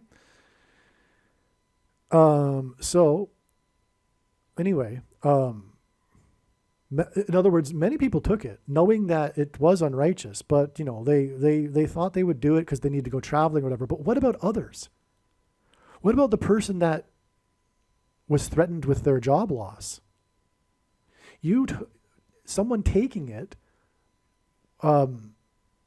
enabled the system to be able to do that to others, because if 70% of the people say no, the whole mass formation, mass psychosis, totalitarian movement ends right there. But the reason why any totalitarian movement is able to breathe, get oxygen, and keep going forward and expanding is through people's compliance and going along with it. So in a mass formation, 30% of the people are hypnotized and, brainwashed. 70% of the people are just going along for convenience, and the other 30% are trying to fight back and wake people up, trying to fight with the truth in a mass formation, mass totalitarian movement, a mass psychosis. Anyway, so if enough people say no, the whole thing falls apart. So anyway, that's the reason why it is unrighteous. So anyway, back to what I was saying, it's all a test of faith, and that's why we have all of this church symbolism here connected with the mark of the Antichrist. Okay, so therefore, this is more confirmation of the prophetic relevance of Hill's mansion fire in the attic, right? Because upper room symbolism, as I was getting at.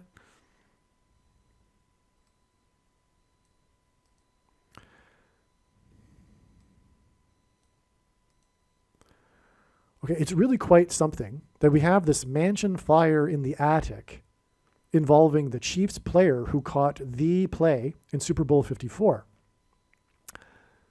By the way, Super Bowl 54 is because of the 54th Massachusetts Regiment and how they were not paid what the other white Northern soldiers were paid. The 54th Massachusetts was the first black regiment in the Civil War, which was key in winning the Civil War. But anyway, the big story, one big part of the story is how they were not paid the equivalent amount that the other white Northern soldiers were paid. This was official policy from Washington, D.C. It was an example of oppressive minority laws. And this currency, by the way, it was $13. Whoa, wait a second. This really is all relevant here.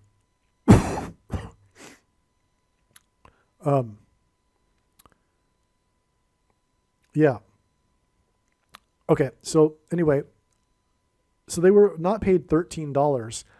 And the reason why God has incorporated signs involving the 54th Massachusetts Regiment, or that hint at the 54th Massachusetts Regiment, such as Super Bowl 54, which was all about the mark of the Antichrist, as I just explained, is because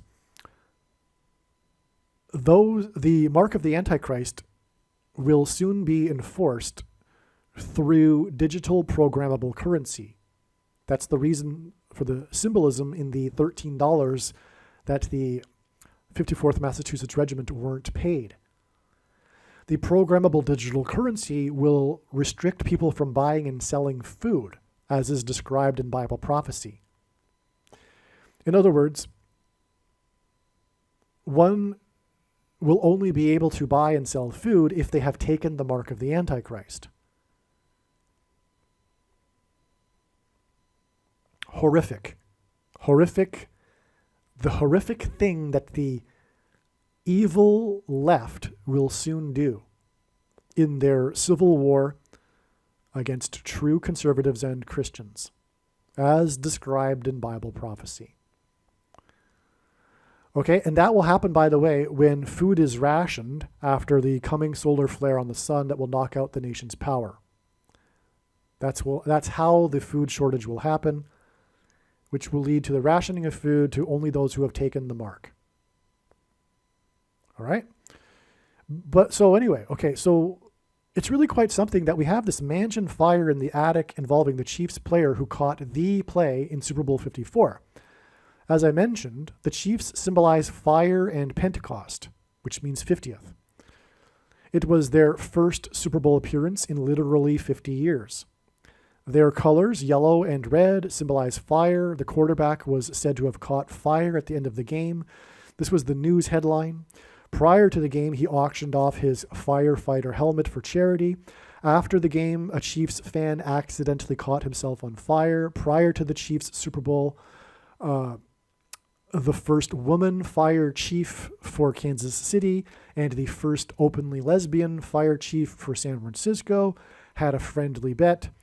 The two halftime performers, Shakira and J-Lo, were said to have been on fire.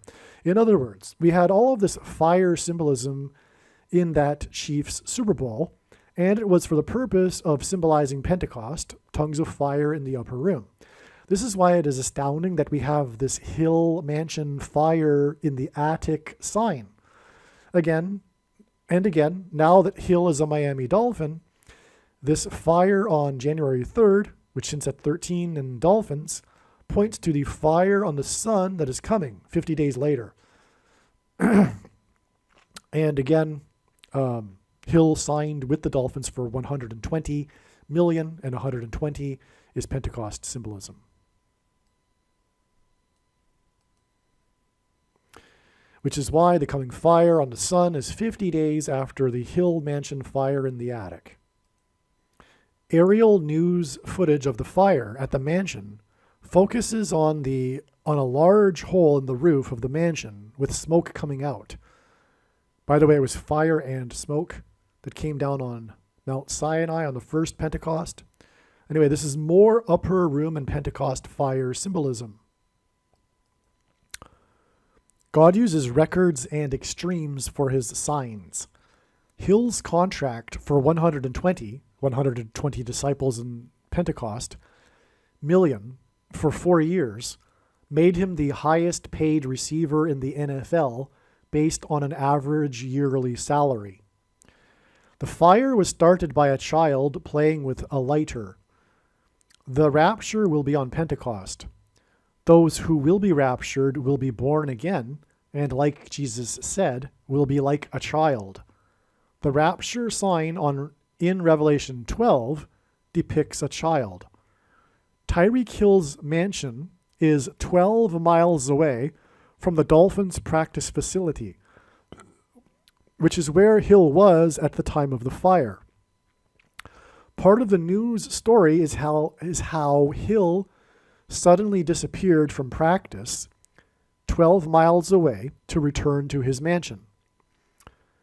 Quarterback Mahomes mentioned to reporters that he didn't know Hill had left practice until after he was gone. Okay? This hints at the sudden and mysterious disappearance of those who will be raptured and will then rest in their mansions. Okay, so in John 14, Jesus said that mansions are being prepared for God's faithful.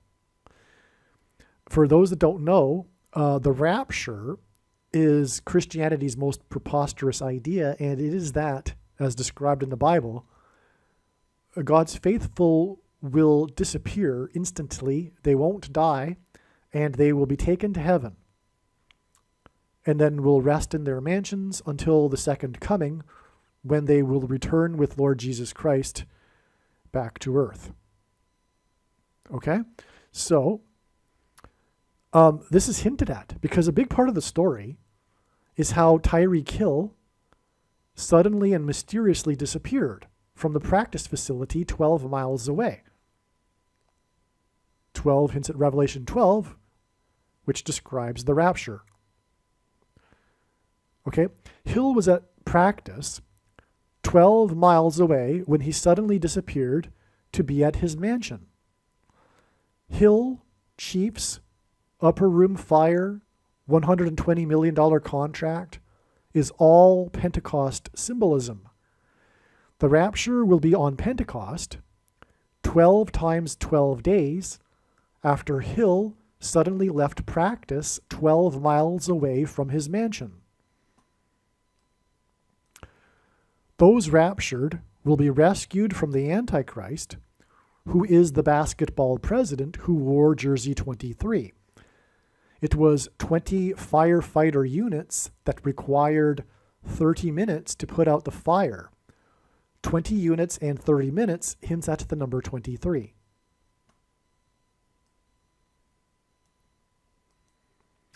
And of course, the number 144, which is 12 times 12, symbolizes those that will be raptured in Revelation chapter 7.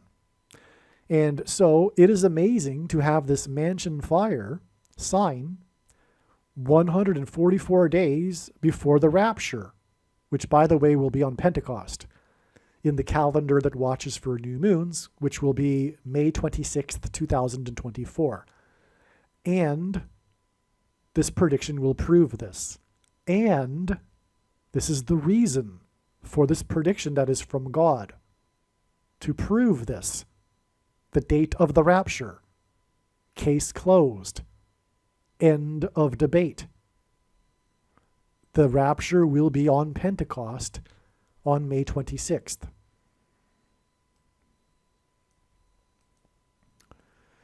God frequently repeats a number 3 times for emphasis of its symbolic meaning. Dolphins equal the number 13, as I explained. This Tyreek Hill Dolphins sign on the date 1-3, which hints at 13, is 13 plus 13 plus 13 days before Tyreek Hill and the Dolphins will play in the Super Bowl on February 11th, 2024. And that's a prediction. As I mentioned earlier, this is a prediction, and it was predicted a year ago. Well, I knew that the 49ers would win a year ago. I can't recall when I actually concluded with 100% certainty that they will be playing the Dolphins, but it was before the season began. All right. It has been known since before the season started, as I just wrote, that the Dolphins will be in this year's Super Bowl. Okay.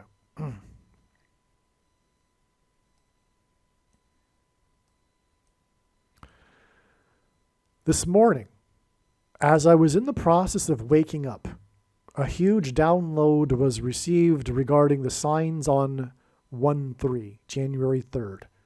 There's tons more to this.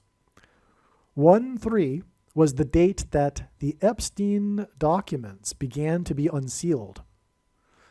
In the sports news world, there is a huge story related to this. Aaron Rodgers, famous quarterback Aaron Rodgers, made a comment on the very popular Pat McAfee podcast.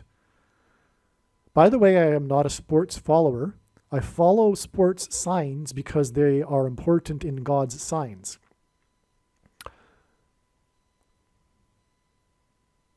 Okay, what was I saying about that? Okay, so the comment was about how Aaron Rodgers' comment on the McAfee podcast was about how he expected Jimmy Kimmel's name to be on the list. In a now infamous tweet, Jimmy Kimmel replied with insults and threatened legal action. Kimmel's reply was the news on January 3rd. Kimmel's and Rodgers' feud began with Kimmel's jokes about Rodgers being quote-unquote anti-thing. You know what I'm talking about. The what I'm talking about, thing, etc. Jimmy Kimmel has been one of the worst of the degenerate late-night talk shows with his partisan politics, blue team, civil war. evil propaganda, and like the others, and like the other hosts, he was known for promoting The Thing, right? Back in the day, as you probably are aware, these late night talk show hosts continuously, stupidly kept promoting The Thing with their skits and jokes and whatever, because of course they were being paid to. Okay? If you don't know that, I mean, come on, please start thinking a little bit more. All of these networks are bought and paid for by the thing industry, right? These news networks also, 75% of their ad revenue in non-election years comes from the thing industry. That's a fact. Okay, so God has found a way to convert these hosts' promotion of the mark into a prophetic sign. He has done this through Aaron Rodgers. This Rodgers-Kimmel drama is currently the big news in the sports world. For example, ESPN officially apologized for Rodgers' comments yesterday. Likewise, the host Pat McAfee has apologized for his supposed role. This connection between and you know that what's behind that too is the thing industry. The ESPN and Pat McAfee are freaking out because everything is owned by the thing industry, right? And Rodgers' feud with Kimmel is about the thing originally, okay? But also, ESPN is in some way, the ownership of ESPN is related to the ownership of the network on which Jimmy Kimmel is on. Okay. This connection between Rodgers, Kimmel, and Epstein, because again, this whole thing started with Rodgers saying that he predicted that Jimmy Kimmel will be on the list that was released on January 3rd. The first installment of the Epstein list was released on January 3rd, this prophetic date. Okay? So this connection between Rodgers, Kimmel, and Epstein confirms the prophetic significance of Epstein's death exactly 70 weeks. Okay? The most central prophecy in the Bible is the 70 weeks prophecy in Daniel chapter 9, and the 70th week regards the period of the Antichrist. Okay? So Epstein, now, and the thing day, December 11th, 2020, when the you-know-what organization approved the thing, okay, and Trump trumpeted the thing from the Oval Office, etc. Okay, in other words, I've explained this many other times in other videos, much more than I will right now, but this date is Thing Day in God's signs, okay? December 11th, huge date that connects to so many other things in God's big picture of signs, which is only being explained on this channel. But a huge connection is a 70 weeks connection to Thing Day. Because God uses 70 weeks connections for what I just explained, the 70 weeks prophecy. So what happened 70 weeks before Thing Day? Well, you would think that something important happened because it is 70 weeks before Thing Day. The thing that happened on that day, and I forget what date it is exactly, it was in July of 2019. That was the day that Jeffrey Epstein died. Okay? So why did Epstein die? So in terms of God's signs, why did Epstein die 70 weeks before Thing Day? Epstein was a CIA construct, quote unquote, as one wise man has put it. I mean, what is with the Epstein phenomenon? What is that? Who is Epstein? There's this mystery behind Epstein. And people that are wise know that the pieces don't fit. And it's quite clear what's really going on, there's all kinds of evidence, by the way. It's not just conspiratorial mindset. And by the way, I do not have a conspiratorial mindset or personality. Period. I mean, I used to get quite angry with people that said that this was a long time ago. You know, I don't get angry in general, but you know, I used to get cross with people that would say that the Twin Towers were brought down, for example, by the government. And I think just for example, the moon landing happened, and the people that put forward all the things that claim to prove that it didn't are out to lunch, because all it takes is a simple, quick Google search and to debunk whatever they're trying to say about the Van Allen belt or whatever they're coming up with, right? So this is to give you my conspiracy theory bona fides, okay? But there is conspiracy fact. Conspiracies happen, you know? JFK was murdered by the CIA. That's quite clear from the evidence.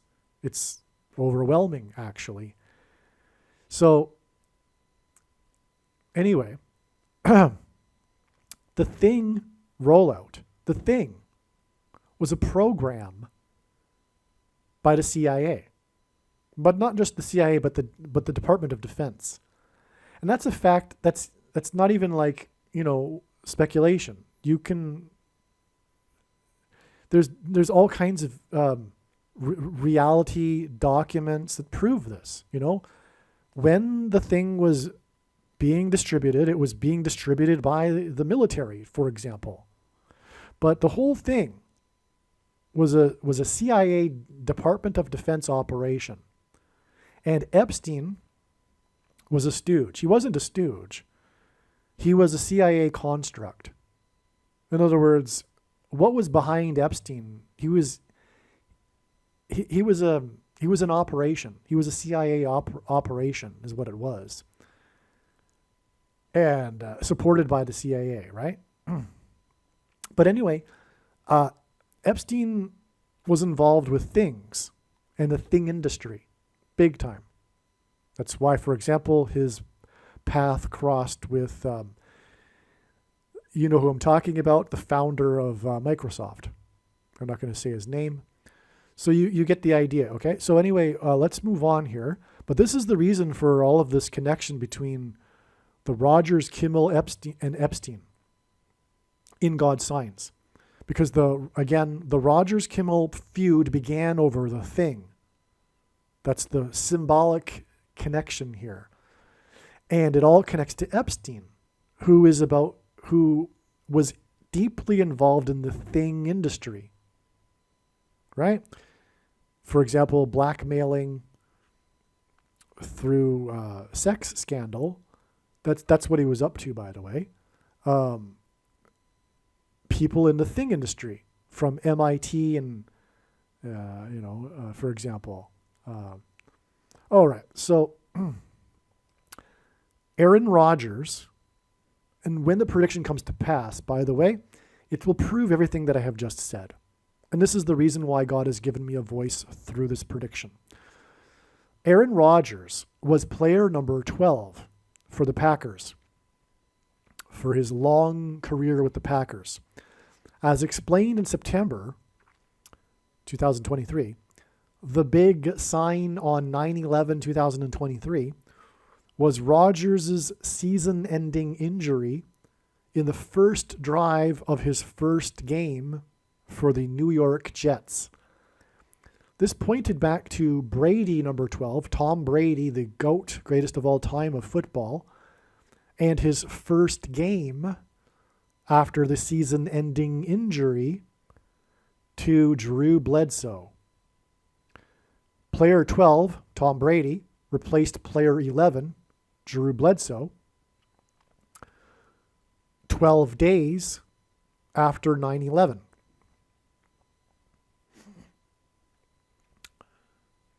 After the New York Jets after the linebacker New York Jet crashed into Bledsoe.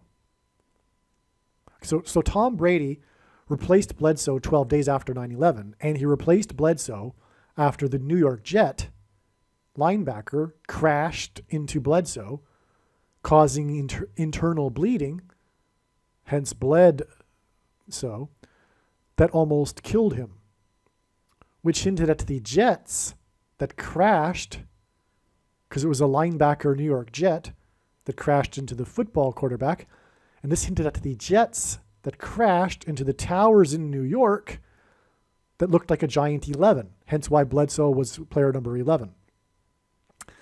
This is all explained much more in the amazing Rodgers video. So I made a whole video about this and much more. So watch the Rodgers video, Aaron Rodgers, okay, that I made back in September. It was first made in September. I've edited it since then, so the post date won't be in September anymore. Anyway, the point here is that number 12, Aaron Rodgers, is important regarding Rodgers, the Rodgers 9/11/2023 sign, and Brady number 12 connection also pointed to the number 12 Joe Namath, as I explained in the Rodgers video. So it's all about number 12 here, in other words, okay? In other words, what I'm saying is that the Rodgers sign on 9/11/2023 pointed back to Brady number 12, and which in turn pointed to Joe Namath number 12, and okay. So this Rodgers number 12 sign on January 3rd was the same day that the other football story about Hill's return to his mansion from his practice facility 12 miles away. And that was the news story about how he returned from his practice that was 12 miles away. This gives us our 12 times 12 that confirms the 12 times 12 days from January 3rd to the rapture on May 26th, 2024. Why will God's faithful be raptured? To escape persecution involving the thing. Which is why these signs incorporate Epstein and the feud between Kimmel and Rodgers that began with criticism over Rodgers' decision regarding the thing. The feud being part of the bigger civil war, or in fact, symbolism for the bigger civil war that is leading to genocide by the blue team on true conservatives and Christians. In the unsealed Epstein documents, it has also come out that Michael Jackson is on the list. Jackson died from taking a thing, right? MJ equals 23 in simple English gematria, which if you don't know what gematria is, 1 equals, I mentioned this earlier, I'm sure, right? And Jackson grew up on 2300 Jackson Street in Chicago. It was actually Gary, Indiana, a suburb of Chicago. And Chicago is symbolism for Obama, who was the basketball president who wore 23, which is why Michael Jordan wore 23, who played for Chicago, and his initials are MJ, which equal 23, and why Michael Jackson's initials equal 23, and why he grew up in Chicago at 2300 Jackson Street, and why he died from a thing, because the thing is the mark of the Antichrist, and Obama is the Antichrist who will enforce the thing. The Epstein documents began to be unsealed. Oh, and by the way, Michael Jackson died at the age of 50, come to think of it. And his name is on the Epstein list, which began to be released 50 days before the sun explosion. Okay. The Epstein documents began to be unsealed on the day that the bomb exploded 2,300 feet from Soleimani's grave. This Rogers sign on January 3rd is 31 days, a reflection of 1-3, to the predicted explosions in New York on 2-3, February 3rd, which hints at 23. Rogers is famous for joining the New York Jets this season and then getting injured in his first drive in the first game of the season. The first drive of the first game hints at 1-1, and therefore the number 11. 31 is the 11th prime number. It was Flight 11, New York Jets symbolism, that struck the Twin Towers that looked like a giant 11 in New York, in the 11th state. I am pleased we finally have a solid confirmation for the prophetic significance of Epstein's death exactly 70 weeks before Thing Day, which therefore confirms, for those that are aware, that the Thing is a CIA operation. When the prediction comes to pass, it will prove what I am saying. And this is the purpose of this prediction that is from God. God is saying through his signs that the Thing is a CIA operation. I already gave you my anti-conspiracy theory credentials. This is a conspiracy fact. Since 2016, especially, with Brexit and the election of Trump, the U.S. intelligence services and other countries as well have been, refocused, turned their focus from their purview of destabilizing enemy governments and conducting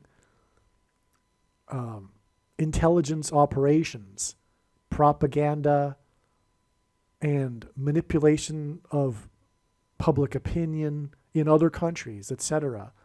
They have turned that on America. They've turned it on their own country. They've been doing what they perfected for decades, psychological warfare, fifth generation warfare. They've turned fifth generation warfare onto its own public.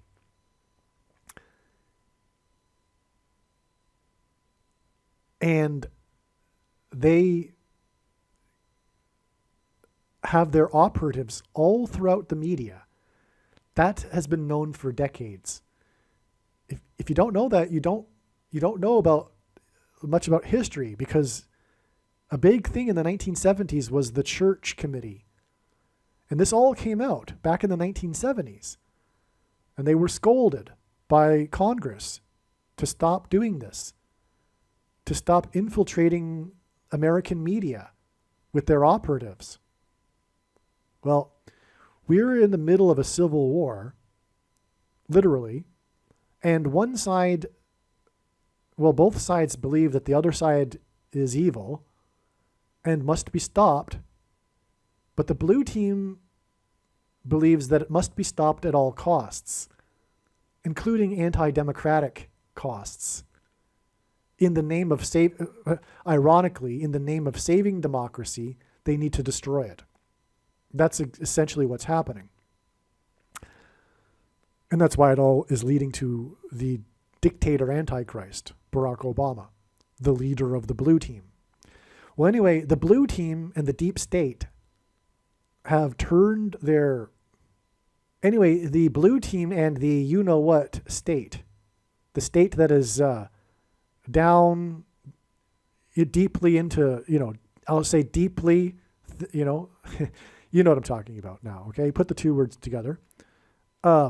They've turned they've turned their focus on they're on doing what they always have done and have perfected on their own country, as I just explained.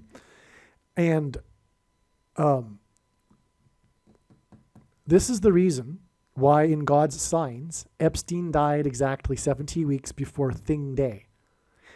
Because the Thing is an operation.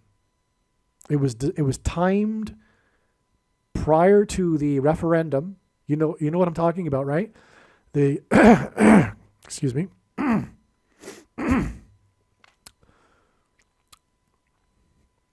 Before the 2020 referendum, which was shoplifted, but it was timed for that so that they could manipulate that through the, with the CVD, they could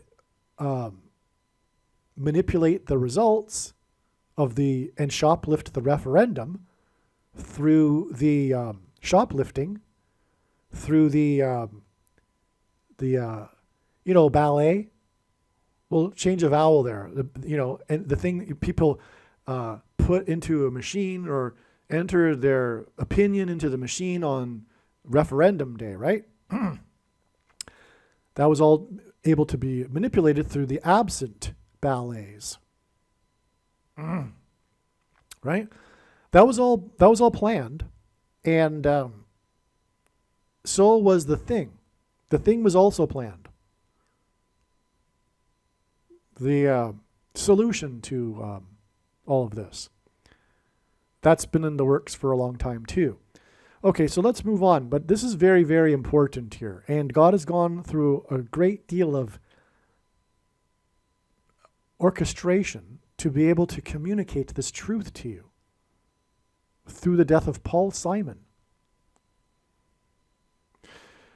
Okay, so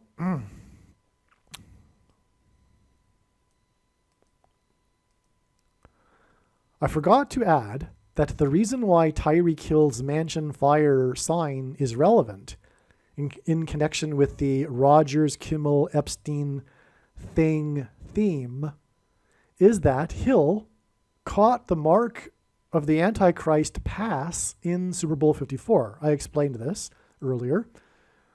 The play of the game named Stinger, which was for 44 yards, from the 22-yard line to the 22-yard line and on 2-2 in 2020 in the coach's 222nd win.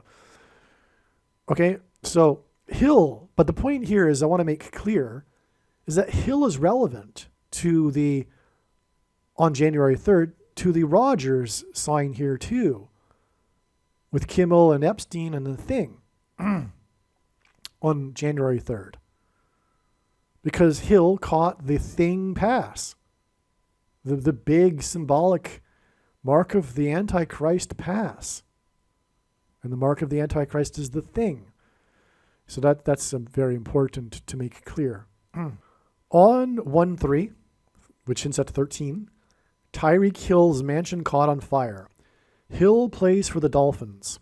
Dolphins equal 13. God pointed to 1-3 through Paul Simon, and one of the ways was through the sale of Paul Simon's mansion, as explained in the video, for which the original asking price was $13 million. The story of the sale of the mansion was Simon's loss after not being able to sell for $13 million. It sold for $11.9 million, which hints at 9/11 and the warning of judgment for America. Tyreek Hill joined the Dolphins on 120, symbolism for Pentecost and upper room, $1 million. Paul Simon, in simple English gematria, is 120. That is astounding. That confirms everything. The name Paul Simon in simple English gematria is 120, and God was pointing to January 3rd ahead of time with the Paul Simon connections, as I explained in the first part of this video. And on January 3rd, we had the Tyreek Hill sign, and Tyreek Dolphins sign, I should say, and Tyreek Hill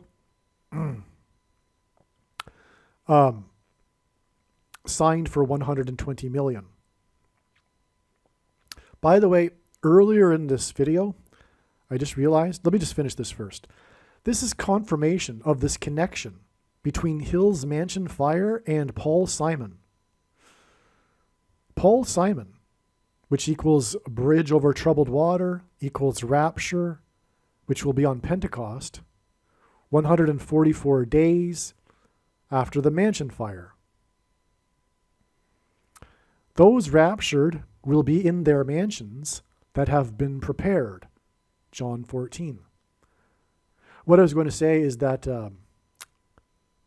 it's just a small thing. I mistakenly said that it was quarterback Mahomes that was wondering where Tyreek Hill had gone, didn't know that he had left the practice until he had already left.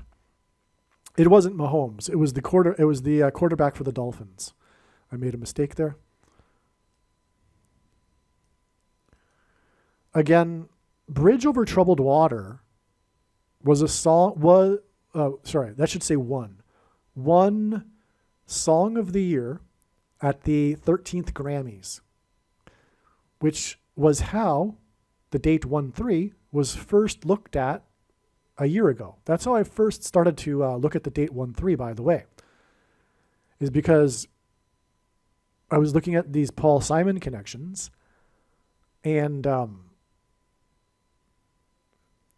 the song Bridge Over Troubled Water won Song of the Year at the 13th Grammys. At least I'm pretty sure that's how I first started to look at the date 1-3. But anyway, I believe Simon's death will be on the 13th of the month, the 13th day of the year, 40 days before the sun event. And that's relevant because Bridge Over Troubled Water connects to the Hoover Dam, as I mentioned, which is flood symbolism, as is the coming solar event, because as Peter said, the coming judgment will be by fire and not water, but the first one was by water, the flood, and 40 days is a number of days in the flood account. The flood waters increased for 40 days. And so if Paul Simon is symbolizing all of this, including the Hoover Dam, for example, and flood symbolism, it is relevant that he will die 40 days before the sun event. I believe the connections confirm this. The lead, the initial thing that led me to this, was Hill's jersey number 10. January 13th, the date it is predicted that Paul Simon will die, is 10 days after January 3rd, the date that it was predicted that Paul Simon would die. And if we think about it, why is Hill's jersey number 10? There has to be a reason. You would think there would be anyway. It's for adding 10 days to the Hill Fire Mansion sign. Because of Paul Simon and his mansion, etc., all the connections that I've explained for January 3rd and Paul Simon, and how they blend in with, or match the Hill sign. So Hill's jersey number is number 10. And if we add 10 days to January 3rd, we get January 13th, the 13th day of the month, 13th day of the year.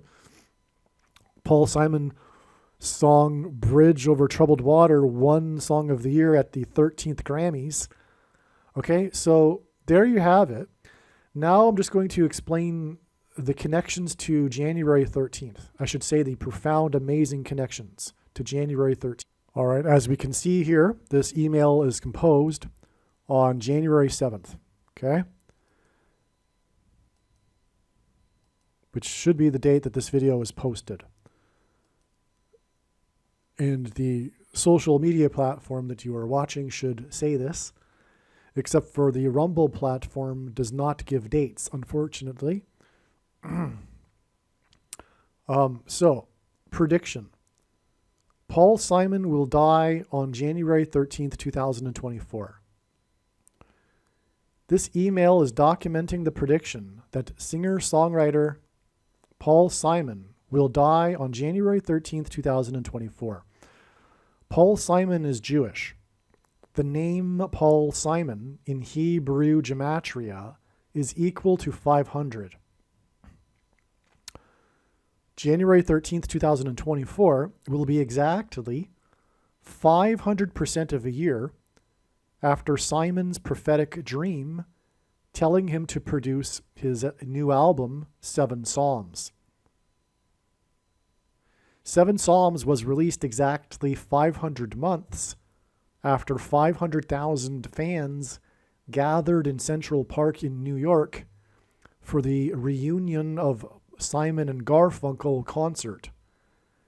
Seven Psalms was released on May 19th, 2023, 239 days before January 13th, 2024.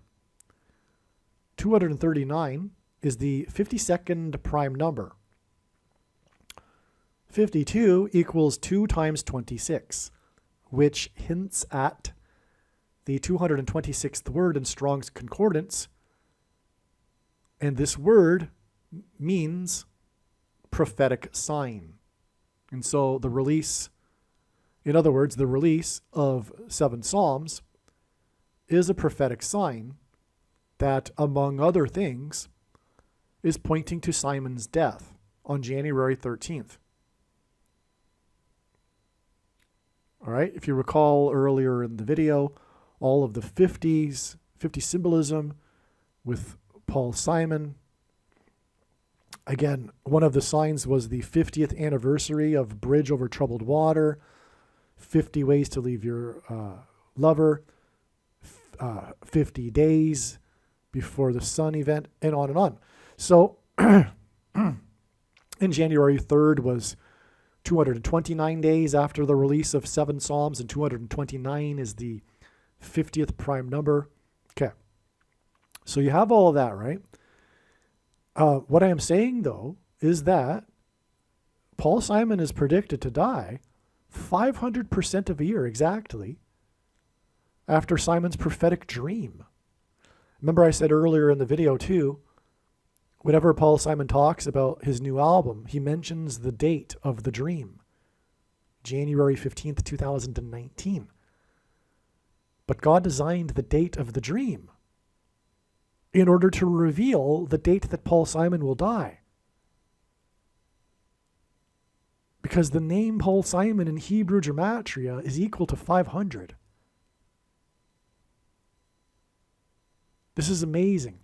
Also, by the way, the 500th word in Strong's Greek Concordance is the word Antichrist. But, okay, so you got it. The release of his album is a prophetic sign, as was the dream. It was a prophecy. It was a prophetic dream that he had.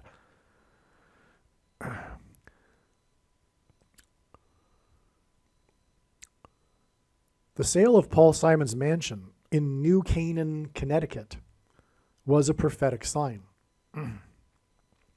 It was sold on August 4th, 2022, the birthday of the president who was president from 2009 until 2017.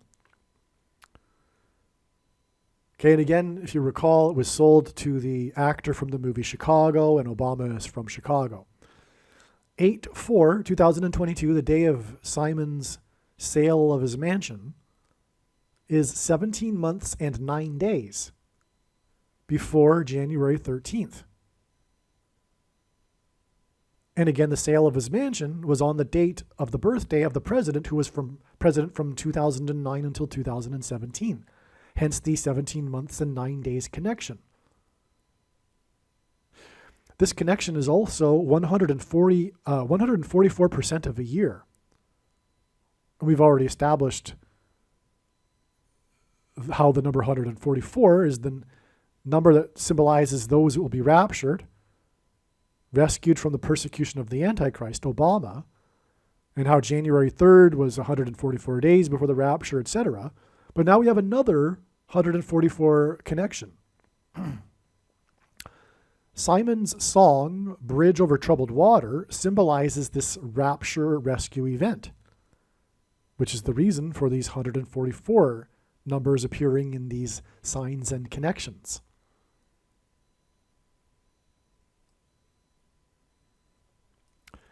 In the account of the flood in the book of Genesis, the flood waters increased for 40 days. In other words, a period of 40 days symbolizes God's judgment destruction on the inhabitants of the world. January 13th will be 40 days before the predicted solar flare from the sun that will knock out America's power grid on February 22nd, 2024. This coming event will be the beginning of the removal of America's divine protection and security. Simon's predicted death on January 13th will be exactly 987 months after his birth on October 13th, 1941.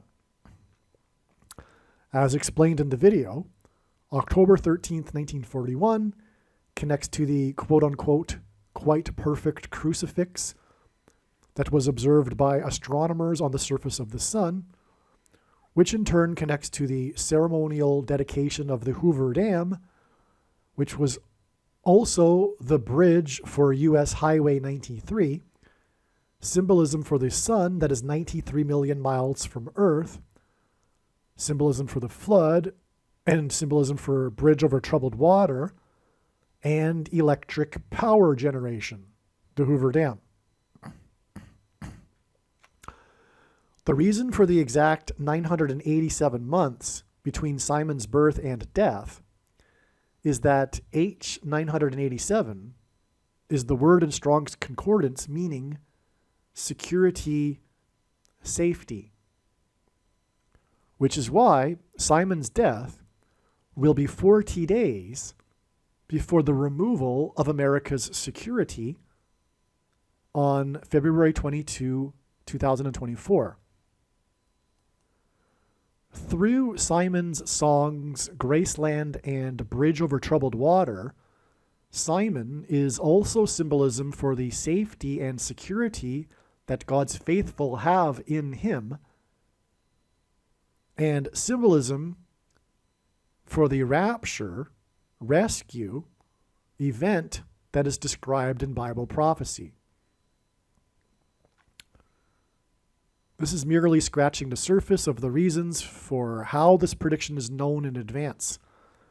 For more information, please visit bitchute.com or odyssey.com video channel titled Harris Crash Prediction. And also make sure that you read the website trumpprediction.com. I just want to add one thing here.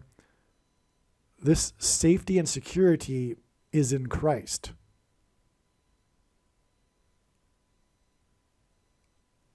Many people will say they believe in God, but it isn't the same God. And that's very important. This is the righteous Christian God of the Bible we are talking about here. Those who are in Christ are safe and secure from destruction. The wages of sin is death. Ultimately, it's not even just about losing power, it's about dying. Satan's power over people is death.